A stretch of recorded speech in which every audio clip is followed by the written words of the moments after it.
मेरी वाइफ को मुझसे शादी किए पूरे 8 साल हो चुके हैं। मेरे पास तो अपने डॉग का भी फ्रेंड है, लेकिन मेरे पास वो नहीं है। और हम दोनों के कांटेक्ट में रहने का बस एक ही तरीका होता है, वो है लिविंग रूम की टेबल पर छोड़ा हुआ नोट। शादी के इतने साल बाद भी हम हमेशा अपनी अपनी अलग लाइफ जीते हैं। उसका रूम सेकंड फ्लोर पर होता है और मेरा फर्स्ट फ्लोर पर। हम एक दूसरे की लाइफ में इंटरफियर नहीं करते हैं, ना ही एक दूसरे को डिस्टर्ब करते हैं। रूम, बैग, वाटर और इलेक्ट्रिसिटी सब कुछ अलग अलग रहता है, जिस पर शादी के बाद जो कुछ चीजें होनी चाहिए होती हैं, उनमें से कुछ भी नहीं होता है। अगर मैरिज सर्टिफिकेट ना होता तो मुझे तो यही लगता कि हम दोनों किसी शेयर्ड हाउस में रहने वाले रूममेट्स हैं। हमारी शादी भी इसलिए हुई थी क्योंकि दोनों फैमिलीज अच्छी थीं और घर वालों के बार बार शादी के लिए प्रेशर डालने को हैंडल करना था, जिस पर दोनों फैमिलीज के एल्डर्स ने थोड़ा थोड़ा पैसा दिया था। मैंने उसे 20 युआन गिफ्ट में दिए थे और उसने भी 20 युआन का डोवरी वापस दिया था, यानी कुल 40 युआन हुए थे। फिर उसकी विश के मुताबिक वो सारा पैसा एक कार्ड में रख दिया गया था और वो कार्ड मेरे पास रहता है। इसके बाद से बस इतना था कि अगर मुझे उससे कुछ कहना होता तो मैं उससे बोल सकता था, और जब तक बात बहुत ज्यादा आउटरेजस ना हो वो हर बात मान लेती है। मेरी वाइफ ऑनलाइन लिटरेचर की मास्टर है। वो अपनी स्टोरीज के कॉपीराइट्स बेचती है और उसकी इनकम भी काफी हाई होती है, जिस पर हमारी टाइमिंग्स भी पूरी तरह अलग रहती हैं। मैं दिन में काम पर जाता हूं तब वो सोना शुरू करती है, और जब मैं रात को सोने जाता हूं तब वो उठकर काम करना शुरू करती है, जिस पर पिछले कई सालों में हमने एक दूसरे से 10 वर्ड्स से भी कम बात की है। लेकिन आज पहली बार मुझे उम्मीद नहीं थी कि वो खुद मेरे सामने नीचे आएगी। यू क्वाइटली आज बहुत अलग तरीके से तैयार होकर नीचे आती है। उसने ऑरेंज लिपस्टिक लगाई होती है, आई शैडो लगाया होता है और उसने एक शॉर्ट स्कर्ट पहनी होती है जो मैंने उसे पहले कभी पहने हुए नहीं देखा था, जिस पर मैं उसे थोड़ा ज्यादा देर तक देखता रहता हूँ। शायद क्योंकि मैं उसे काफी देर तक देख रहा होता हूँ, इसलिए वो थोड़ा अनकंफर्टेबल फील करने लगती है, जिस पर वो पहले खुद को देखती है, फिर अपने चारों तरफ घूमकर देखती है और आखिर में सिर उठाकर मेरी तरफ देखती है और पूछती है, क्या हुआ, कुछ प्रॉब्लम है? जिसके जवाब में मैं सिर हिलाता हूँ और कहता हूँ, नहीं, अच्छा लग रहा है, तुम बाहर जा रही हो? जिस पर यू क्वाइटली धीरे से सिर हिलाती है और कहती है, हाँ, मैं डेट पर जा रही हूँ। यह सुनते ही मैं अचानक सिर घुमाकर खांसने लगता हूँ। मैं थोड़ा ऑकवर्ड हो जाता हूँ, जिस पर यू क्वाइटली के दिल में थोड़ी सी प्राइड आती है, लेकिन तभी उसे एहसास होता है कि उसने कुछ गलत बोल दिया है। वो जल्दी से कहती है कि उसे आदत है, जब वो अपनी लिटिल सिस्टर्स के साथ बाहर जाती है तब वो हैबिट से उसे भी डेट ही कह देती है। फिर वो जल्दी से जोड़ती है, मैं अपनी बेस्ट फ्रेंड के साथ जा रही हूँ। यह सुनकर मेरे चेहरे का एक्सप्रेशन थोड़ा बेटर होता है, लेकिन फिर भी मुझे समझ नहीं आता कि मुझे क्या कहना चाहिए, जिस पर मैं बस पोलाइटली इतना कहता हूँ, ध्यान से जाना। यू क्वाइटली मेरा चेहरा देखती है, फिर थोड़ा सोचती है और अचानक कहती है,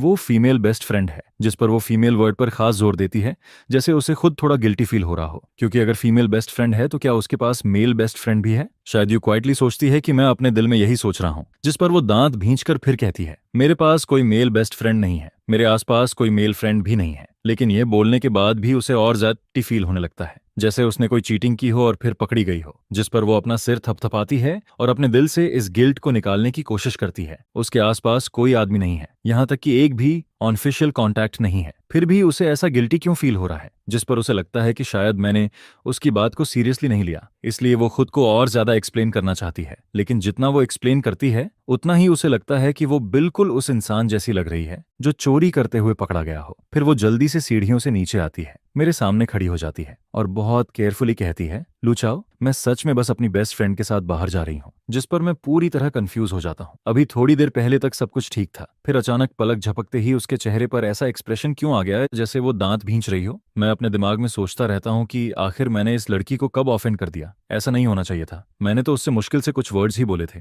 लेकिन यू क्वाइटली का टेम्पर सच में बहुत अच्छा नहीं है। मैं साफ महसूस करता हूँ कि उसके चेहरे का एक्सप्रेशन सही नहीं है, जिस पर मैं सिर उठाकर पूछता हूँ, तो क्या आज रात मैं तुम्हारे लिए डोर खुला छोड़ दूं? यह सुनकर यू क्वाइटली कुछ नहीं कहती, बस यही उसका आखिरी जवाब होता है। फिर वो और तेज कदमों से बाहर चली जाती है। उसके जाने के बाद भी मैं अपने दिल में यही सोचता रहता हूँ कि वो आखिर गुस्सा क्यों हुई। लड़की ने सीधे सीधे नहीं कहा था, लेकिन उसके चेहरे से साफ पता चल रहा था कि वो नाराज है। मैं काफी देर तक सोचता रहता हूँ, लेकिन मुझे कोई जवाब नहीं मिलता। मुझे सच में समझ नहीं आता कि एक सेकंड पहले तक कोई इंसान ठीक से बात कर रहा हो और अगले ही सेकंड अचानक बदल जाए, फिर ड्रामा करने लगे। आखिर में मैं बस इसी कंक्लूजन पर पहुंचता हूँ कि लड़कियां बहुत अजीब होती हैं, लेकिन वो गुस्सा थी, जिस पर मैं सोचता हूँ कि क्या मुझे उसे मनाना चाहिए। फिर मैं खुद ही इस बात को छोड़ देता हूँ, क्योंकि यू क्वाइटली को गुस्सा मैंने नहीं दिलाया था, और अगर मैं उससे और ज्यादा बात करता तो शायद मैं कुछ गलत बोल देता और फिर वो सच में और ज्यादा नाराज हो जाती। जिस पर मैं मेन डोर को बंद करता हूँ, लेकिन उसके लिए थोड़ा सा गैप छोड़ देता हूँ ताकि यू क्वाइटली वापस आए तो आसानी से अंदर आ सके। इसके बाद मैं उठकर शॉवर लेने चला जाता हूँ और फिर सो जाता हूँ। और फिर अगली सुबह जब मैं जल्दी उठता हूँ तो सबसे पहले देखता हूँ कि डोर बंद है, जिस पर मुझे पता चल जाता है कि यू क्वाइटली रात को वापस आ गई थी। फिर मैं सीढ़ियों की तरफ चलता हूँ और आदत से ऊपर सेकंड फ्लोर की तरफ देखता हूँ। वहां हमेशा की तरह पूरी शांति होती है, जिसे देखकर मेरे दिल में फिर वही इल्यूजन आने लगता है जैसे यू क्वाइटली कभी नीचे आई ही नहीं थी और ना ही बाहर गई थी। कल रात बाहर जाने के बाद इस टाइम तक यू क्वाइटली को सोना चाहिए था। मैं उसे डिस्टर्ब करने ऊपर नहीं गया, बस एक बार उसकी तरफ देखा और फिर किचन में ब्रेकफास्ट बनाने चला गया। आज भी मैंने ब्रेकफास्ट में सिर्फ एक बाउल नूडल्स और एक एग बनाया। फिर मैं डाइनिंग टेबल पर बैठकर धीरे धीरे खाने लगता हूँ। अभी भी वही एक्सपीडिशन के बाद वाला दिन चल रहा था। मैं सोचता हूँ कि आखिर मेरी शादी हो चुकी है तो ब्रेकफास्ट बनाना कोई बड़ी बात नहीं है। एक इंसान के लिए बनाऊं या दो के लिए, कोई खास फर्क नहीं पड़ता, इसलिए मैं दोनों के लिए बना देता हूं। लेकिन जब मैं ब्रेकफास्ट बनाकर यू क्वाइटली को बुलाने सेकंड फ्लोर पर जाने वाला था, तब मैं उसके रूम के अंदर जा ही नहीं पाया। अंदर से दरवाजा बंद था। मैं बाहर खड़े होकर डोर नॉक करता हूं, लेकिन यू क्वाइटली पता नहीं सच में सो रही थी या फिर फेक कर रही थी। कुल मिलाकर वो उठती नहीं है, जिस पर आखिर में मैं खुद ही 2 बाउल नूडल्स खा लेता हूँ। और सच कहूं, उस दिन मैं बहुत बिजी था, लेकिन फिर भी मैं उसके रूम के अंदर नहीं जा पाया, जिस पर मुझे ऐसा फील होने लगता है जैसे मैं खुद को ही बेवकूफ बना रहा हूं। इसलिए मैं डिसाइड करता हूं कि जब तक यू क्वाइटली खुद मुझे ऊपर आने के लिए नहीं कहेगी, तब तक मैं सेकंड फ्लोर पर नहीं जाऊंगा। फिर थोड़ा सोचने के बाद मुझे लगता है कि मैं शायद बहुत ज्यादा सोच रहा हूं, बहुत ज्यादा केयर कर रहा हूं। आखिर वो सिर्फ एक कोऑपरेटिव रूममेट ही तो है, उसके लिए इतना सैड फील करना भी कोई मतलब नहीं रखता। वैसे भी खाना तो अलग अलग ही खाया जाता है, हमारी लिविंग हैबिट्स भी अलग हैं, तो उसे डिस्टर्ब करने की कोई जरूरत नहीं है। जिस पर मैं अकेले ही नूडल्स खत्म करता हूँ, बर्तन धोता हूँ और फिर काम पर जाने के लिए बाहर निकल जाता हूँ। मैंने अपनी एक बुक स्टोर खोली हुई है, उसका नाम भी बहुत सिंपल है, लू चाओ लाइब्रेरी। उसकी मंथली इनकम भी बुरी नहीं है, हर महीने कई लाख तक आ जाते हैं। कम से कम मैं खुद को आराम से सपोर्ट कर सकता हूँ। इसके साथ ही मैंने बुक स्टोर के बगल में एक मिल्क टी शॉप भी खोली हुई है, जिसमें मैंने वैसे ही इन्वेस्टमेंट किया था। ज्यादातर लोग जो बुक स्टोर में आते हैं वो नेक्स्ट डोर जाकर एक कप मिल्क टी भी ले लेते हैं। मिल्क टी शॉप संभालने के लिए अलग आदमी है, इसलिए मुझे कुछ करने की जरूरत नहीं पड़ती। मैं बस हर दिन आराम से पैसे कलेक्ट करता हूँ। और बुक स्टोर के फ्रंट डेस्क पर मैंने अपने लिए एक रिक्लाइनर भी रखी हुई है। ज्यादातर टाइम मैं उसी चेयर पर लेटा रहता हूँ, मैगजीन पढ़ते हुए। फिर करीब दोपहर के टाइम मैं ऑलमोस्ट सोने ही वाला होता हूँ, तभी बाहर 2 लड़कियों की आवाज सुनाई देती है। एक लड़की कहती है, यू क्वाइटली, तुमने नहीं कहा था कि तुम्हारी बुक पब्लिश हो गई है? इस बार मैं फाइनली यहाँ आ ही गई। जिस पर मुझे लगता है कि शायद दूसरी लड़की ने यू क्वाइटली को मुक्का मारने जैसा पोज किया होगा, क्योंकि अगले ही सेकंड वो कहती है, यू क्वाइटली, मैं तुम्हें पंच मार दूंगी। ये सुनते ही मैं थोड़ा चौंक जाता हूँ। यू क्वाइटली का नाम और उसकी आवाज, इसका मतलब बाहर खड़ी लड़की सच में यू क्वाइटली ही है। लेकिन फिर भी मुझे थोड़ा यकीन नहीं होता, जिस पर मैं अपना फोन उठाकर टाइम देखता हूँ। यू क्वाइटली सच में दिन के टाइम बाहर आई हुई है। ये देखकर मुझे ऑलमोस्ट शॉक लगता है। मैं तो हमेशा सोचता था कि यू क्वाइटली कोई वैम्पायर है, मतलब वो ऐसी इंसान है जो दिन में बाहर नहीं निकलती। मैं रिलाइनर पर लेटा हुआ था, अगर कोई फ्रंट डेस्क की तरफ ना देखे तो उसे मैं दिखाई भी नहीं देता, जिस पर मैं धीरे से उठकर सीधा बैठ जाता हूँ ताकि बस मेरा सिर दिखे। वहां 2 लड़कियां खड़ी थीं, उनमें से एक यू क्वाइटली थी और दूसरी उसके साथ आई हुई लड़की थी जिसे मैं नहीं जानता। उस लड़की का लुक यू क्वाइटली से भी ज्यादा टायर्ड लग रहा था, लेकिन फिर भी ये नहीं कहा जा सकता कि वो उससे ज्यादा अच्छी लग रही थी। दोनों बिल्कुल अलग अलग टाइप की गर्ल्स थीं। कल मैंने यू क्वाइटली को अच्छे से तैयार होकर देखा था, इसलिए मुझे लगा था कि वो शायद वही टाइप की लड़की है जो मेकअप करने के बाद बहुत प्रिटी लगती है। लेकिन आज जाकर मुझे समझ आता है कि यू क्वाइटली तो वैसे ही यूथ ड्रामा वाली हीरोइन जैसी लगती है। जिस पर you quietly book store owner को देखने के लिए पलटती है और फिर उसकी नजर मुझ पर पड़ जाती है, जिसे देखकर मुझे अचानक ऐसा फील होता है जैसे मैं चीटिंग करते हुए पकड़ा गया हूं। मैं उसे ऐसे क्यों देख रहा था? मेरी नजर उसे देखकर ऐसी लग रही थी जैसे मैं रात को उसे सीक्रेटली कॉल करता हूं। जिस पर यू क्वाइटली ऑलमोस्ट रिफ्लेक्स में अपने बगल वाली बेस्ट फ्रेंड की तरफ उंगली कर देती है। फिर उसके होंठ धीरे से हिलते हैं, जैसे वो कह रही हो, फीमेल फीमेल, जैसे वो मुझे फिर से बता रही हो कि ये लड़की ही उसकी फीमेल बेस्ट फ्रेंड है। लेकिन मैं सोचता हूँ, वो ये सब क्यों कह रही है? क्या वो मुझे किसी से मिलवाना चाहती है? लेकिन यू क्वाइटली इतनी जनरस नहीं हो सकती। अगर वो किसी लड़के के साथ बाहर जाती तो मुझे डेफिनेटली प्रॉब्लम होती, और मुझे पूरा यकीन है कि अगर मैं किसी और लड़की के साथ होता तो उसे भी प्रॉब्लम होती। और वैसे भी अगर मुझे किसी और लड़की को ढूंढना ही होता तो मैं पहले डिवोर्स ले सकता था, उसके बाद मैं कुछ भी करूं उससे किसी को फर्क नहीं पड़ता। इसके अलावा अगर यू क्वाइटली मुझे किसी से मिलवाना भी चाहती तो वो अपनी बेस्ट फ्रेंड से तो नहीं मिलवाती। तभी उसकी बेस्ट फ्रेंड उसे देखती है और कहती है, तुम ऐसे चुपचाप खड़ी होकर क्या कर रही हो? उसकी बेस्ट फ्रेंड नोटिस करती है कि यू क्वाइटली काफी देर से वहीं खड़ी है और हिल भी नहीं रही, जिस पर वो पीछे मुड़कर उसकी नजर फॉलो करती है और फिर वो देखती है कि यू क्वाइटली लगातार बुक स्टोर ओनर को देख रही है, जिस पर उसकी बेस्ट फ्रेंड थोड़ा कंफ्यूज्ड हो जाती है। वो सोचती है यू क्वाइटली आखिर उसे ऐसे क्यों देख रही है, लेकिन फिर उसे याद आता है कि यू क्वाइटली की तो शादी हो चुकी है। जिस पर उसकी बेस्ट फ्रेंड पहले मेरी तरफ देखती है, फिर यू क्वाइटली की तरफ, और उसे फील होने लगता है कि इन दोनों के बीच कुछ तो चल रहा है। वैसे बुक स्टोर ओनर का यू क्वाइटली को देखना कोई अजीब बात नहीं है। आखिर यू क्वाइटली इतनी खूबसूरत है तो लोग उसे देखेंगे ही, लेकिन यू क्वाइटली का इस तरह किसी और आदमी को देखना ये डेफिनेटली नॉर्मल नहीं है। जिस पर उसकी बेस्ट फ्रेंड मन में सोचती है कि उसे यू क्वाइटली को समझाना पड़ेगा, वो उसे ऐसे किसी फायर पिट में नहीं गिरने दे सकती। फिर उसकी बेस्ट फ्रेंड अपना हाथ यू क्वाइटली के सामने हिलाती है जैसे किसी का स्पेल कास्ट इंटरप्ट कर रही हो और कहती है क्या देख रही हो, जिस पर यू क्वाइटली अचानक होश में वापस आती है और अगले ही मोमेंट यू क्वाइटली अपनी जान बचाने की तरह जल्दी से अपनी बेस्ट फ्रेंड के कपड़े खींचती है और कहती है मैं अचानक से बुक स्टोर नहीं जाना चाहती, मैं तुम्हारे लिए बाद में ऑनलाइन ऑर्डर कर दूंगी, फिर वो तुम्हारे घर भेज दूंगी। असल में यू क्वाइटली अपनी बेस्ट फ्रेंड के साथ इस बुक स्टोर में आई थी। उसकी बेस्ट फ्रेंड चाहती थी कि यू क्वाइटली अपनी पब्लिश हुई बुक उसे खुद खरीद कर दे, लेकिन यू क्वाइटली ने बिल्कुल भी एक्सपेक्ट नहीं किया था कि इस बुक स्टोर का ओनर मैं निकलूंगा। वैसे मेरा ओनर होना कोई अजीब बात नहीं थी, लेकिन पता नहीं क्यों इंस्टिंक्टिवली यू क्वाइटली अंदर नहीं जाना चाहती थी। अभी थोड़ी देर पहले वो अपनी बेस्ट फ्रेंड से जो बातें कर रही थी, पता नहीं मैंने सुना था या नहीं, लेकिन यू क्वाइटली हर चीज के लिए वर्स्ट सिचुएशन सोचती है, जिस पर वो क्वाइटली सोचती है कि शायद मुझे उसकी बुक लिखने वाली बात पता होनी चाहिए थी, लेकिन मुझे उसका सीक्रेट नहीं पता था और यू क्वाइटली चाहती भी नहीं थी कि मुझे पता चले। आखिर ये इतना बड़ा सीक्रेट था जो उसके पेरेंट्स तक को नहीं पता था। यू क्वाइटली को हमेशा लगता था कि सीक्रेट्स रखना बहुत शर्म वाली बात है, और जो बुक्स वो लिखती थी उन्हें लेकर तो उसे और भी ज्यादा शर्म आती थी, जिस पर वो तुरंत अपनी बेस्ट फ्रेंड को खींचकर वापस ले जाना चाहती है। लेकिन उसकी बेस्ट फ्रेंड को शायद कुछ समझ नहीं आता। वो उल्टा उसका हाथ पकड़ती है और उसे अंदर खींचते हुए कहती है डर किस बात का है, ये बस एक बुक स्टोर ही तो है, बुक यहीं मिल जाएगी, फिर ऑनलाइन ऑर्डर क्यों करना है। उसकी बेस्ट फ्रेंड को यू क्वाइटली का ये बिहेवियर थोड़ा अजीब लगता है, लेकिन फिर वो अपने दिमाग में इसका रीजन कुछ और ही बना लेती है। उसे लगता है कि यू क्वाइटली का ऐसा रिएक्ट करना शायद जेलसी की वजह से है, क्योंकि उसने मुझे देख लिया था। जिस पर उसकी बेस्ट फ्रेंड मन में सोचती है कि अगर किसी लड़की का कोई लवर होता है तो वो ऑब्वियसली जेलस होगी। इसी वजह से वो यू क्वाइटली को ऐसे भागने नहीं देना चाहती थी। बाहर वाली औरत कैसी है इससे उसे कोई फर्क नहीं पड़ता, लेकिन वो यू क्वाइटली को ऐसे चुपचाप हारते हुए नहीं देख सकती थी। वैसे बुक स्टोर में जब कोई बुक खरीदने आता है तो उसे किसी सर्विस की जरूरत नहीं होती। ज्यादातर कस्टमर अंदर आते हैं, अपनी पसंद की बुक ढूंढते हैं, फिर या तो बैठकर पढ़ते हैं या पेमेंट करके चले जाते हैं, और कुछ लोग तो बस बुक स्टोर में एसी में बैठकर फोन चलाते रहते हैं। इसलिए मेरे डेली काम में कस्टमर को सर्व करना शामिल नहीं होता। सिर्फ जब किसी को कोई बुक नहीं मिलती तभी मैं उठकर उसकी मदद करता हूँ। जिस पर जब यू क्वाइटली अपनी बेस्ट फ्रेंड के साथ अंदर आती है तब भी मैं अपनी जगह से उठता नहीं हूँ, मैं वहीं बैठा रहता हूँ। इस टाइम यू क्वाइटली सच में भाग जाना चाहती थी। वो सोचती है कि शायद उसे आज बाहर आना ही नहीं चाहिए था, नहीं, उसे इस बुक स्टोर में एंटर ही नहीं करना चाहिए था। वो बिल्कुल वैसे फील कर रही थी जैसे कोई ब्यूटी प्रेसिडेंट वाली विलेन जिसे हीरोइन हर बार हरा देती है, लेकिन आखिर में वो अपनी बेस्ट फ्रेंड की जिद के आगे हार जाती है। थोड़ी देर बाद यू क्वाइटली 2 बुक्स हाथ में लेकर मेरे सामने पेमेंट करने आती है। असल में वो बुक्स उसकी बेस्ट फ्रेंड के लिए थीं, इसलिए ऑब्वियसली पेमेंट भी यू क्वाइटली ही करती। लेकिन जब यू क्वाइटली उन बुक्स को लेकर मेरे सामने आती है तब मेरा एक्सप्रेशन थोड़ा बदल जाता है। कोई बहुत बड़ी बात नहीं थी, लेकिन उन दोनों बुक्स को देखकर मुझे कुछ अजीब फील होता है। मैं इस बुक स्टोर का ओनर हूँ, यहाँ रखी हुई हर बुक मैंने खुद रखी है, इसलिए सिर्फ कवर देखकर ही मुझे अंदाजा हो जाता है कि वो कैसी बुक होगी, और जैसा मैंने सोचा था वैसा ही होता है। यू क्वाइटली बहुत शर्माते हुए वो बुक्स मुझे देती है, जिस पर मैं कैजुअली उसकी तरफ देखता हूँ, फिर उन बुक्स के टाइटल पर नजर डालता हूँ। एक का नाम होता है domineering presidents contempt for the cooperative wife और दूसरी का नाम होता है माय जेंटल हग जून। ये देखकर मैं अपने दिल में क्वाइटली हंस देता हूँ। मुझे अचानक लगता है कि यू क्वाइटली सच में बहुत इंटरेस्टिंग लड़की है। ये वही यू क्वाइटली है जो हमेशा बहुत सीरियस और डीप दिखती है, लेकिन वो सीक्रेटली ऐसी बुक्स लिखती है। अब मुझे समझ आता है कि वो अपनी बुक्स के बारे में किसी को क्यों नहीं बताना चाहती थी, क्योंकि उनके टाइटल्स सच में थोड़े एम्बैरेसिंग थे,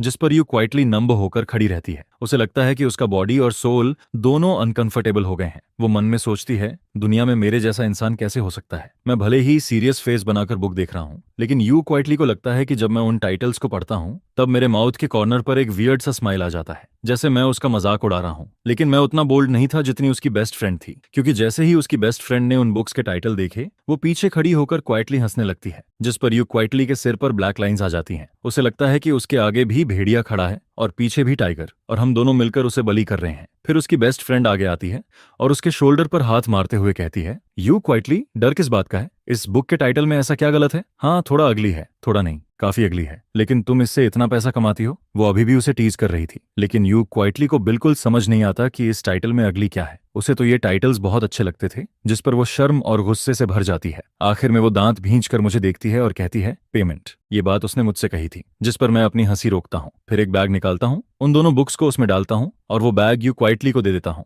फिर मैं धीरे से कहता हूँ पैसे नहीं चाहिए, अभी जो मैंने हंसी उड़ाई, उसे अपोलॉजी समझ लो। वैसे भी ये सिर्फ 2 बुक्स थीं, दोनों मिलाकर कुछ ही डॉलर्स की होंगी। और वैसे भी यू क्वाइटली और मैं हस्बैंड वाइफ हैं, इतने से पैसे की क्या बात करनी। लेकिन यू क्वाइटली मुझे घूर कर देखने लगती है, क्योंकि मैं अभी भी उसके प्रेसिडेंट वाली बुक के बारे में सोच रहा था। असल में उस बुक में बुरा क्या था? हाँ, थोड़ा पुराना टाइप का टाइटल था, लेकिन फिर भी बुरा नहीं था, जिस पर यू क्वाइटली और ज्यादा गुस्सा हो जाती है। उसे याद आता है कि अभी थोड़ी देर पहले मैं उसे फ्री में बुक देने की बात कर रहा था और उसने मना भी नहीं किया था। फिर अब क्यों? क्या वो मेरा सारा पैसा खर्च करके मुझे बैंकरप्ट कर देगी? लेकिन ऐसा सोचने की वजह सिर्फ ये थी क्योंकि मैंने उसकी हंसी उड़ा दी थी। यू क्वाइटली जैसे ही बैग लेने के लिए हाथ बढ़ाती है, तभी उसकी बेस्ट फ्रेंड अचानक बहुत अलर्ट हो जाती है, जिस पर वो तुरंत हाथ बढ़ाकर बैग पकड़ लेती है और यू क्वाइटली को अपने पीछे करते हुए कहती है, रुको। शाओशा और मैं दोनों एक साथ उसकी बेस्ट फ्रेंड की तरफ देखते हैं। मुझे थोड़ा कंफ्यूजन होता है। तभी उसकी बेस्ट फ्रेंड बोलती है, नहीं, फ्री में देने की जरूरत नहीं है, जितने पैसे बनते हैं वो उतने ही लेंगे। ऐसा कौन सा रीजन है कि बॉस को लॉस करना पड़े?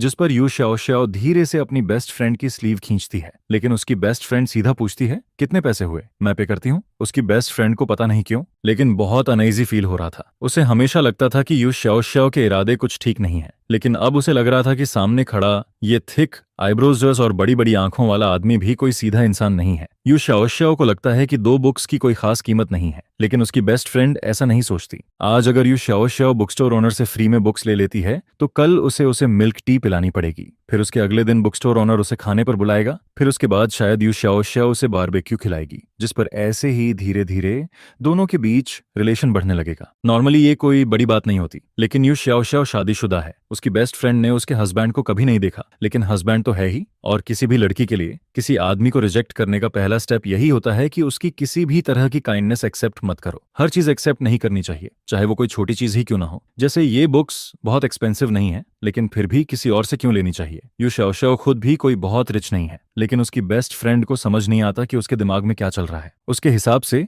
किसी आदमी को दूर रखना है तो छोटी छोटी चीजों का लालच भी नहीं करना चाहिए, जिस पर वो बहुत जल्दी से बैग में हाथ डालती है, एक रेड नोट निकालती है और उसे टेबल पर पटकते हुए कहती है, बाकी वापस नहीं चाहिए। फिर वो जल्दी से बुक्स उठाती है, यू शाओशाओ का हाथ पकड़ती है और उसे बाहर की तरफ खींच ले जाती है। सब कुछ इतना जल्दी होता है कि यू शाओशाओ को मुझे ये तक कहने का मौका नहीं मिलता कि बाकी पैसे उसे दे देना, जिस पर बाहर जाते हुए वो बस एक बार पीछे मुड़कर मुझे थोड़ा हेल्पलेस लुक देती है। मैं थोड़ी देर के लिए अपना चेहरा छूता हूँ और सोचता हूँ कि आखिर मैंने किया क्या है। क्या मैं उसकी बेस्ट फ्रेंड के बहुत करीब चला गया था? लेकिन मैंने तो उससे मुश्किल से कुछ वर्ड्स ही बोले थे। फिर भी मैं आखिर में वही सोचता हूँ कि लड़कियों का टेम्पर सच में बहुत अजीब होता है। मैंने कुछ कहा भी नहीं, लेकिन यू शाओशाओ फिर से गुस्सा हो गई, जिस पर मैं वापस अपनी चेयर पर जाकर बैठ जाता हूँ। लेकिन यू शाओशाओ और उसकी बेस्ट फ्रेंड अभी ज्यादा दूर नहीं गई थी, इसलिए थोड़ी देर बाद मुझे फिर से दोनों की आवाज सुनाई देती है और ऑब्वियसली सबसे ज्यादा उसकी बेस्ट फ्रेंड ही बोल रही थी। वो यू शाओशाओ को डांट रही थी। वो कहती है, यू शाओशाओ, तुम्हारी शादी हो चुकी है, थोड़ा कंट्रोल में रह सकती हो क्या? यू शाओशाओ उसकी बात सुनकर थोड़ा कंफ्यूज्ड हो जाती है। उसकी बेस्ट फ्रेंड के वर्ड्स थोड़े रफ थे।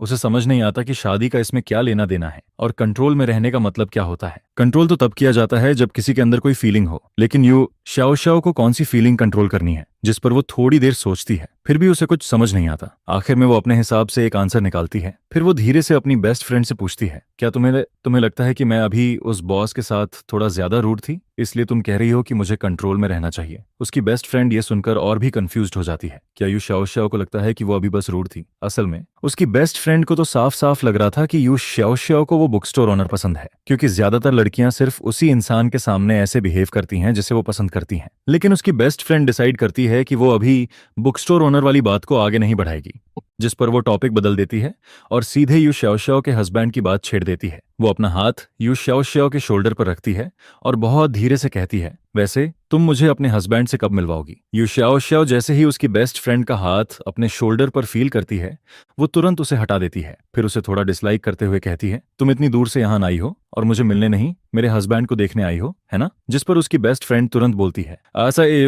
ऐसा मत बोलो, मेरा ऑलरेडी फियांसेस है, मैं तुम्हारे हस्बैंड को देखकर क्या करूंगी? फिर वो हंसते हुए कहती है, मैं तो बस ये बोल रही हूँ कि मैं इतनी दूर से आई हूं, तो क्या तुम दोनों मुझे खाना भी नहीं खिलाओगे? ऐसा मत बोलना कि तुम मुझे एक मील तक नहीं खिला सकती। यह सुनते ही काफी देर से चुप यू शाओशाओ का दिमाग थोड़ा ब्लैंक हो जाता है। उसे फील होता है कि उसका चेहरा थोड़ा गर्म हो रहा है, क्योंकि अब उसे समझ नहीं आता कि वो आगे क्या जवाब दे। अगर वो मुझे साथ चलने के लिए बोलेगी और अपनी बेस्ट फ्रेंड के साथ खाने पर बुलाएगी तो शायद मैं मान जाऊंगा। ऑफ कोर्स उसकी बेस्ट फ्रेंड की वजह से नहीं, सिर्फ यू शाओशाओ की वजह से। आखिर अगर सामने वाला खुद इनवाइट करे और मैं ना जाऊं तो क्या यू शाओशाओ की इंसल्ट नहीं होगी? वैसे भी मैं अभी फ्री ही हूं, लेकिन फिर भी मैं थोड़ा नर्वस फील करता हूँ क्योंकि ये पहली बार होगा जब मैं किसी लड़की के साथ खाना खाने जाऊंगा और उस लड़की में यू क्वाइटली भी शामिल है, जिस पर मैं अपने दिमाग में सोचने लगता हूँ कि अगर हम साथ में खाने गए तो क्या मुझे यू श्याओ श्याओ की प्लेट में डिशेस डालनी चाहिए। बुक स्टोर से थोड़ा दूर आने के बाद भी उसकी बेस्ट फ्रेंड को लगता है कि यू क्वाइटली अभी भी नॉर्मल नहीं हुई है। यू क्वाइटली के हाथ में मिल्क टी थी लेकिन उसने उसे हार्डली पिया था। वो बस एक सिप लेती है, फिर उसे हाथ में पकड़े रहती है। स्ट्रॉ पर उसकी लिपस्टिक का निशान रह जाता है। ऑफ कोर्स यू क्वाइटली सच में बेहोश नहीं हुई थी। वो सिर्फ अपने दिमाग में बार बार यही सोच रही थी कि घर वापस जाने के बाद वो मेरा सामना कैसे करेगी। अभी जो मैंने उसे देखा था वो उसे बार बार याद आ रहा था। उसे फील होता है जैसे मेरी नजर ने उसे पूरी तरह पकड़ लिया हो, जिस पर वो मन में बार बार सोचती है, damn domineering president, damn evil concubine, मुझे ऐसी बुक्स लिखनी ही नहीं चाहिए थी। उस ट्री शॉप। यू चुपचाप अपने मन में सोचता है, जिस पर वो अंदर ही अंदर थोड़ा सल्क भी करता है और फिर अचानक से अपना हाथ उठाकर मिल्क टी की एक सिप लेता है, जिस पर उसकी गर्लफ्रेंड देखती है कि यू क्वाइटली कुछ बोल ही नहीं रहा है तो वो अपना हाथ उठाकर यू जिंग के सिर पर हल्का सा नॉक कर देती है और कहती है, क्या सोच रहे हो यू क्वाइटली, मैं तुम्हें बता रही हूँ उसके बारे में मत सोचो। जिस पर यू क्वाइटली अपना सिर पकड़ लेता है, अपना चेहरा नीचे छुपाता है और फिर कहता है, अगली बार मारना हो तो थोड़ा धीरे मारना। यह सुनकर उसकी गर्लफ्रेंड अचानक से यू क्वाइटली की तरफ देखती है, जिस पर यू क्वाइटली एक हाथ से उसकी फेस को थोड़ा दूर पुश कर देता है और कहता है, ये क्या कर रही हो, मैं एक हैजर्डरी फादर हूँ, मेरे इतना क्लोज मत आओ, जाओ अपने फियांसे को ढूंढो। जिस पर अचानक उसकी गर्लफ्रेंड को जैसे कुछ याद आता है। वो तुरंत सीधी होकर खड़ी हो जाती है, अपने हाथ फोल्ड करती है, यू क्वाइटली को देखती है और फिर साई करते हुए कहती है,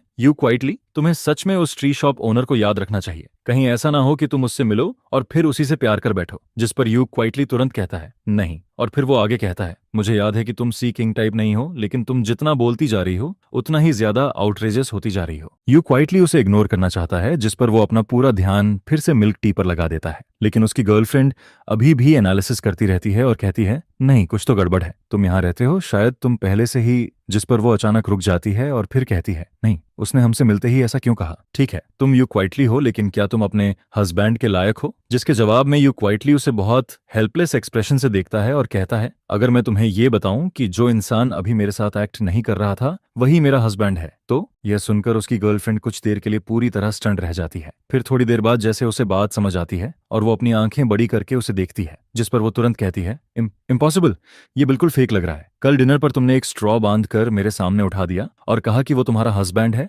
असल में अपनी शादी के बारे में यू क्वाइटली के पास छुपाने जैसा कुछ नहीं था। उसने पहले अपनी गर्लफ्रेंड को नहीं बताया था, लेकिन वो जानबूझकर नहीं छुपा रहा था। बस उसकी गर्लफ्रेंड के पास उसकी कोई फोटो नहीं थी। हालांकि शादी होना नॉर्मल बात है, लेकिन यू क्वाइटली कभी किसी को अपनी मैरिड लाइफ की फोटो दिखाना नहीं चाहता था। और फिर बात कल के डिनर पर आ जाती है, जिस पर यू क्वाइटली तुरंत कहता है, कल का डिनर तुम ही पे करोगी, तुम अभी भी मुझे डांट रही हो और कह रही हो कि मैं सीक्रेटली तुमसे कांटेक्ट करता हूं। जिस पर उसकी गर्लफ्रेंड कहती है, ठीक है, अगर खर्च नहीं करना तो मत करो, वो बहुत गरीब है, ओके। तुम दोनों ऑनेस्टली कभी मिले जुले भी नहीं हो। यह कहकर उसकी गर्लफ्रेंड फिर से आंखें रोल करती है और कैजुअली पूछती है, अच्छा छोड़ो, ये बताओ तुम अपने हस्बैंड को कब डिवोर्स देने वाली हो। ये सुनते ही यू क्वाइटली ऐसे रिएक्ट करता है जैसे किसी ने उसकी टेल पर पैर रख दिया हो। वो तुरंत घबराकर कहता है, किसने कहा कि मैं डिवोर्स लेने वाला हूं। जिस पर उसकी गर्लफ्रेंड को यू जिंग का रिएक्शन थोड़ा फनी लगता है। वो लगभग समझ चुकी होती है कि यू क्वाइटली क्या सोच रहा है, लेकिन अभी वो बस उसे टीज करना चाहती है। जिस पर उसकी बेस्ट फ्रेंड फिर से कहती है, अरे अभी तुम खुद नहीं कह रही थी कि तुम्हें वो पसंद नहीं है। जिस पर यू क्वाइटली कुछ देर चुप रहता है और फिर धीरे से कहता है, हालांकि मुझे लू चाओ पसंद नहीं है, लेकिन मैं उससे नफरत भी नहीं करता। हम इतने सालों से साथ हैं। सच कहूं तो वो बहुत ऑनरेबल है और मैं उसकी थैंकफुल हूं कि उसने मेरी इतनी सारी बैड हैबिट्स को टॉलरेट किया है। मैं रात के बीच में उठकर टेकआउट लेने चली जाती हूँ या खाना बनाना शुरू कर देती हूँ, लेकिन वो कभी फंस नहीं करता। लू चाओ मुझे पसंद नहीं करता, फिर भी वो मेरी कमियों को एक्सेप्ट करता है। इसके बाद यू क्वाइटली धीरे से कहता है, मैं बस ये सोचता हूँ कि आखिर लू चाओ और मेरी शादी हुई है। जब तक हमारे बीच किसी बड़ी बात को लेकर कोई कॉन्ट्राडिक्शन या डिफरेंस नहीं होता, तब तक हम डिवोर्स नहीं लेंगे। ऑफ कोर्स अगर लाइफ में कोई कॉन्फ्लिक्ट आता भी है तो उसे सॉल्व किया जा सकता है, और अगर कभी फ्यूचर में उसे कोई और पसंद आ जाए। ये कहते हुए यू क्वाइटली थोड़ी देर रुकता है और फिर कहता है, अगर वो मुझे डिवोर्स देना चाहे तो मैं सैड नहीं होऊंगा, क्योंकि शायद हमारी फेट बस यहीं तक थी। यह सुनकर उसकी गर्लफ्रेंड मुस्कुराती है और फिर उसे देखती हुई कहती है, तुम सच में बहुत कामली सोच लेते हो। लेकिन फिर उसकी आवाज अचानक बदल जाती है और वो इरिटेटेड टोन में कहती है, अगर मेरी शादी की ड्रेस पहनकर कोई दूसरा इंसान मुझे छोड़ने की कोशिश करे तो मैं उसका सिर घुमा दूंगी। जिस पर यू क्वाइटली थोड़ा लेफ्ट साइड में हट जाता है और कहता है, तुम बहुत डेंजरस हो। इसके बाद मैं आज थोड़ा लेट वापस आता हूँ। टाइम लगभग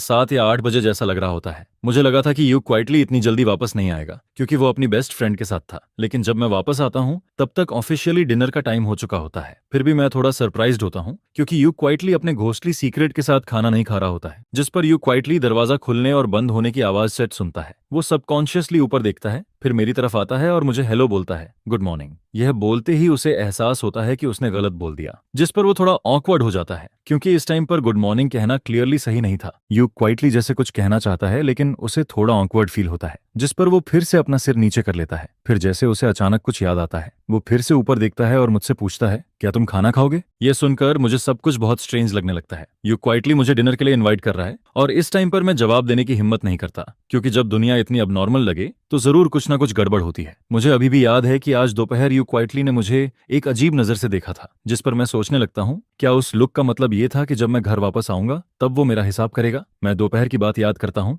जब मैं उसकी गर्लफ्रेंड के साथ अंदर गया था। फिर मैं ध्यान से सोचता हूँ और रियलाइज करता हूँ कि मैंने उसकी गर्लफ्रेंड से मुश्किल से कुछ बातें ही की थीं। और फिर अचानक यू क्वाइटली फिर से अपना सिर थपथपाता है, मेरी तरफ देखता है और कहता है, सॉरी मैं भूल गया था, मैंने तुम्हारे लिए कुछ बनाया ही नहीं। जिस पर मैं थोड़ा चोक हो जाता हूँ। फिर मैं कहता हूँ कोई बात नहीं, मैं वापस जाकर खुद बना लूंगा। लेकिन अंदर ही अंदर मैं समझ जाता हूँ कि इस वुमन की इंटेंशंस बिल्कुल भी अच्छी नहीं है। यू क्वाइटली नहीं जानता कि मैं क्या सोच रहा हूँ, लेकिन यू क्वाइटली का रियल में मेरे साथ खेलने का कोई मतलब नहीं होता। लोगों की कॉमन ग्रीटिंग भी यही होती है कि खाना खाया या नहीं, साथ में खाना है क्या। यू क्वाइटली बस कैजुअली पूछता है, वो यूजुअली मेरे साथ नहीं खाता एंड ऑब्वियसली खाना बनाते टाइम वो किसी और के लिए नहीं बनाता। वैसे एक सर्विंग और बना देना कोई बड़ी बात नहीं होती, लेकिन यू क्वाइटली को ये क्लियर नहीं होता कि मैं खाऊंगा भी या नहीं, और ज्यादा बना दिया तो वेस्ट हो जाएगा। वो खुद भी इतना फिनिश नहीं कर पाता, जिस पर यू क्वाइटली को अचानक कुछ याद आता है। वो मेरी तरफ देखता है और कहता है, वरना तुम एक एग टार्ट खा सकते हो। उसके पास मेरे साथ शेयर करने के लिए और कुछ नहीं होता, उसमें कोई स्टबर्ननेस नहीं होती, वो बस क्वाइटली मेरी तरफ बढ़ जाता है। जिस पर यू क्वाइटली सोचता है कि शायद मैं खाना चाहता हूँ, इसलिए वो अपने चॉपस्टिक्स नीचे रख देता है और टेबल पर रखे एक टार्ट में से एक निकाल लेता है। और जैसे ही मैं पास आता हूँ,